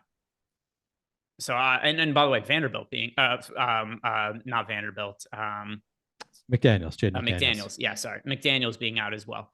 So I think Cat's a better play than Anthony Davis, but AD isn't a bad contrarian option. And then Avi Schreier says, has this been the most toxic year in NBA history? Jordan Poole, Draymond Green, true. Gobert and Jaden McDaniels, the Brooklyn Nets, the Dallas Mavericks, et cetera, et cetera. So don't forget that there was a point in time when Kermit Washington punched Rudy Tomjanovich in the face and put Tomjanovich into a coma. That's got to be number one. So you remember Choka coach, Latrell Sprewell? Yeah, that's true. Alice at the Palace? Yeah, there have been other ones. There have been a number of situations this year, but I would definitely consider that the number one most violent thing that has, at least in my knowledge, has happened in NBA is the Rudy Tomjanovich getting punched in the face by Kermit Washington. Kermit Washington, who went to American University. The reason I know that, my dad went to American University. Kermit Washington, the only NBA player to make it out of the university, out of American University. And he represented by punching Rudy Tomjanovich in the face and putting him into a coma. I'd consider that up there. Mouse in the Palace is just funny now, though. You got fat drunk guys trying to fight Jermaine O'Neal on the court. No, that was come on, so ridiculous. Did you watch the documentary on that? I didn't. Oh, sorry. One question here in Discord. Murray at 8%, a good play on DraftKings. Not a high priority one, but in the lineups I built, I got around even with the field. Dejounte Murray, is he somebody that you got exposure to? No, but that's partially me being a homer and wanting to play players in the game I'm going to be watching. So he's projected for 8% ownership with a 10% chance of being optimal. So he looks good in the boom bust tool, 9% chance of booming, positive leverage there. So yes, I think he's a good play at 8% owned. So let's really quickly look at NBA Bet Pro, and then we'll wrap up the show for the night. And we've got like a couple minutes to go here until these games lock. So currently our top projected bets over for NBA Bet Pro. We also have MLB Bet Pro is included, this NBA bets, MLB bets. If you guys want to check this out, 7-day trial, totally risk-free. Click on the link below to sign up. Currently, what we have projected best, the number one bet on the board for us, under 2.5 rebounds for Gabe Vincent is one. We've got him projected a little bit below that. Nothing really crazy, but still, it's a 2-game slate. It is a spot that we've projected for a 9% expected EV. Also, under 14.5 points for Mike Conley. We do have this. If you guys check out NBA Bet Pro and you're wondering where he's highlighted, is because officially Karl-Anthony Towns is listed as questionable. We do color code the players if one of their teammates are injured, but I wouldn't be all that concerned about Cat actually sitting today. So I'd be good with that. Those are our number 2 projected bets. Gabe Vincent under 2.5 rebounds. Mike Conley under 14.5 points. And that is going to do it for us today. If you guys haven't done yet, like the video, subscribe to the YouTube channel. It's great to have meaningful basketball back. Not as much of this injury nonsense. Hopefully, no teammates punching other teammates. We just get to play the games as is today. Neil, good luck with your Timberwolves tonight. Everybody else, good luck with your lineups. Hope you have a good night. See you back here tomorrow.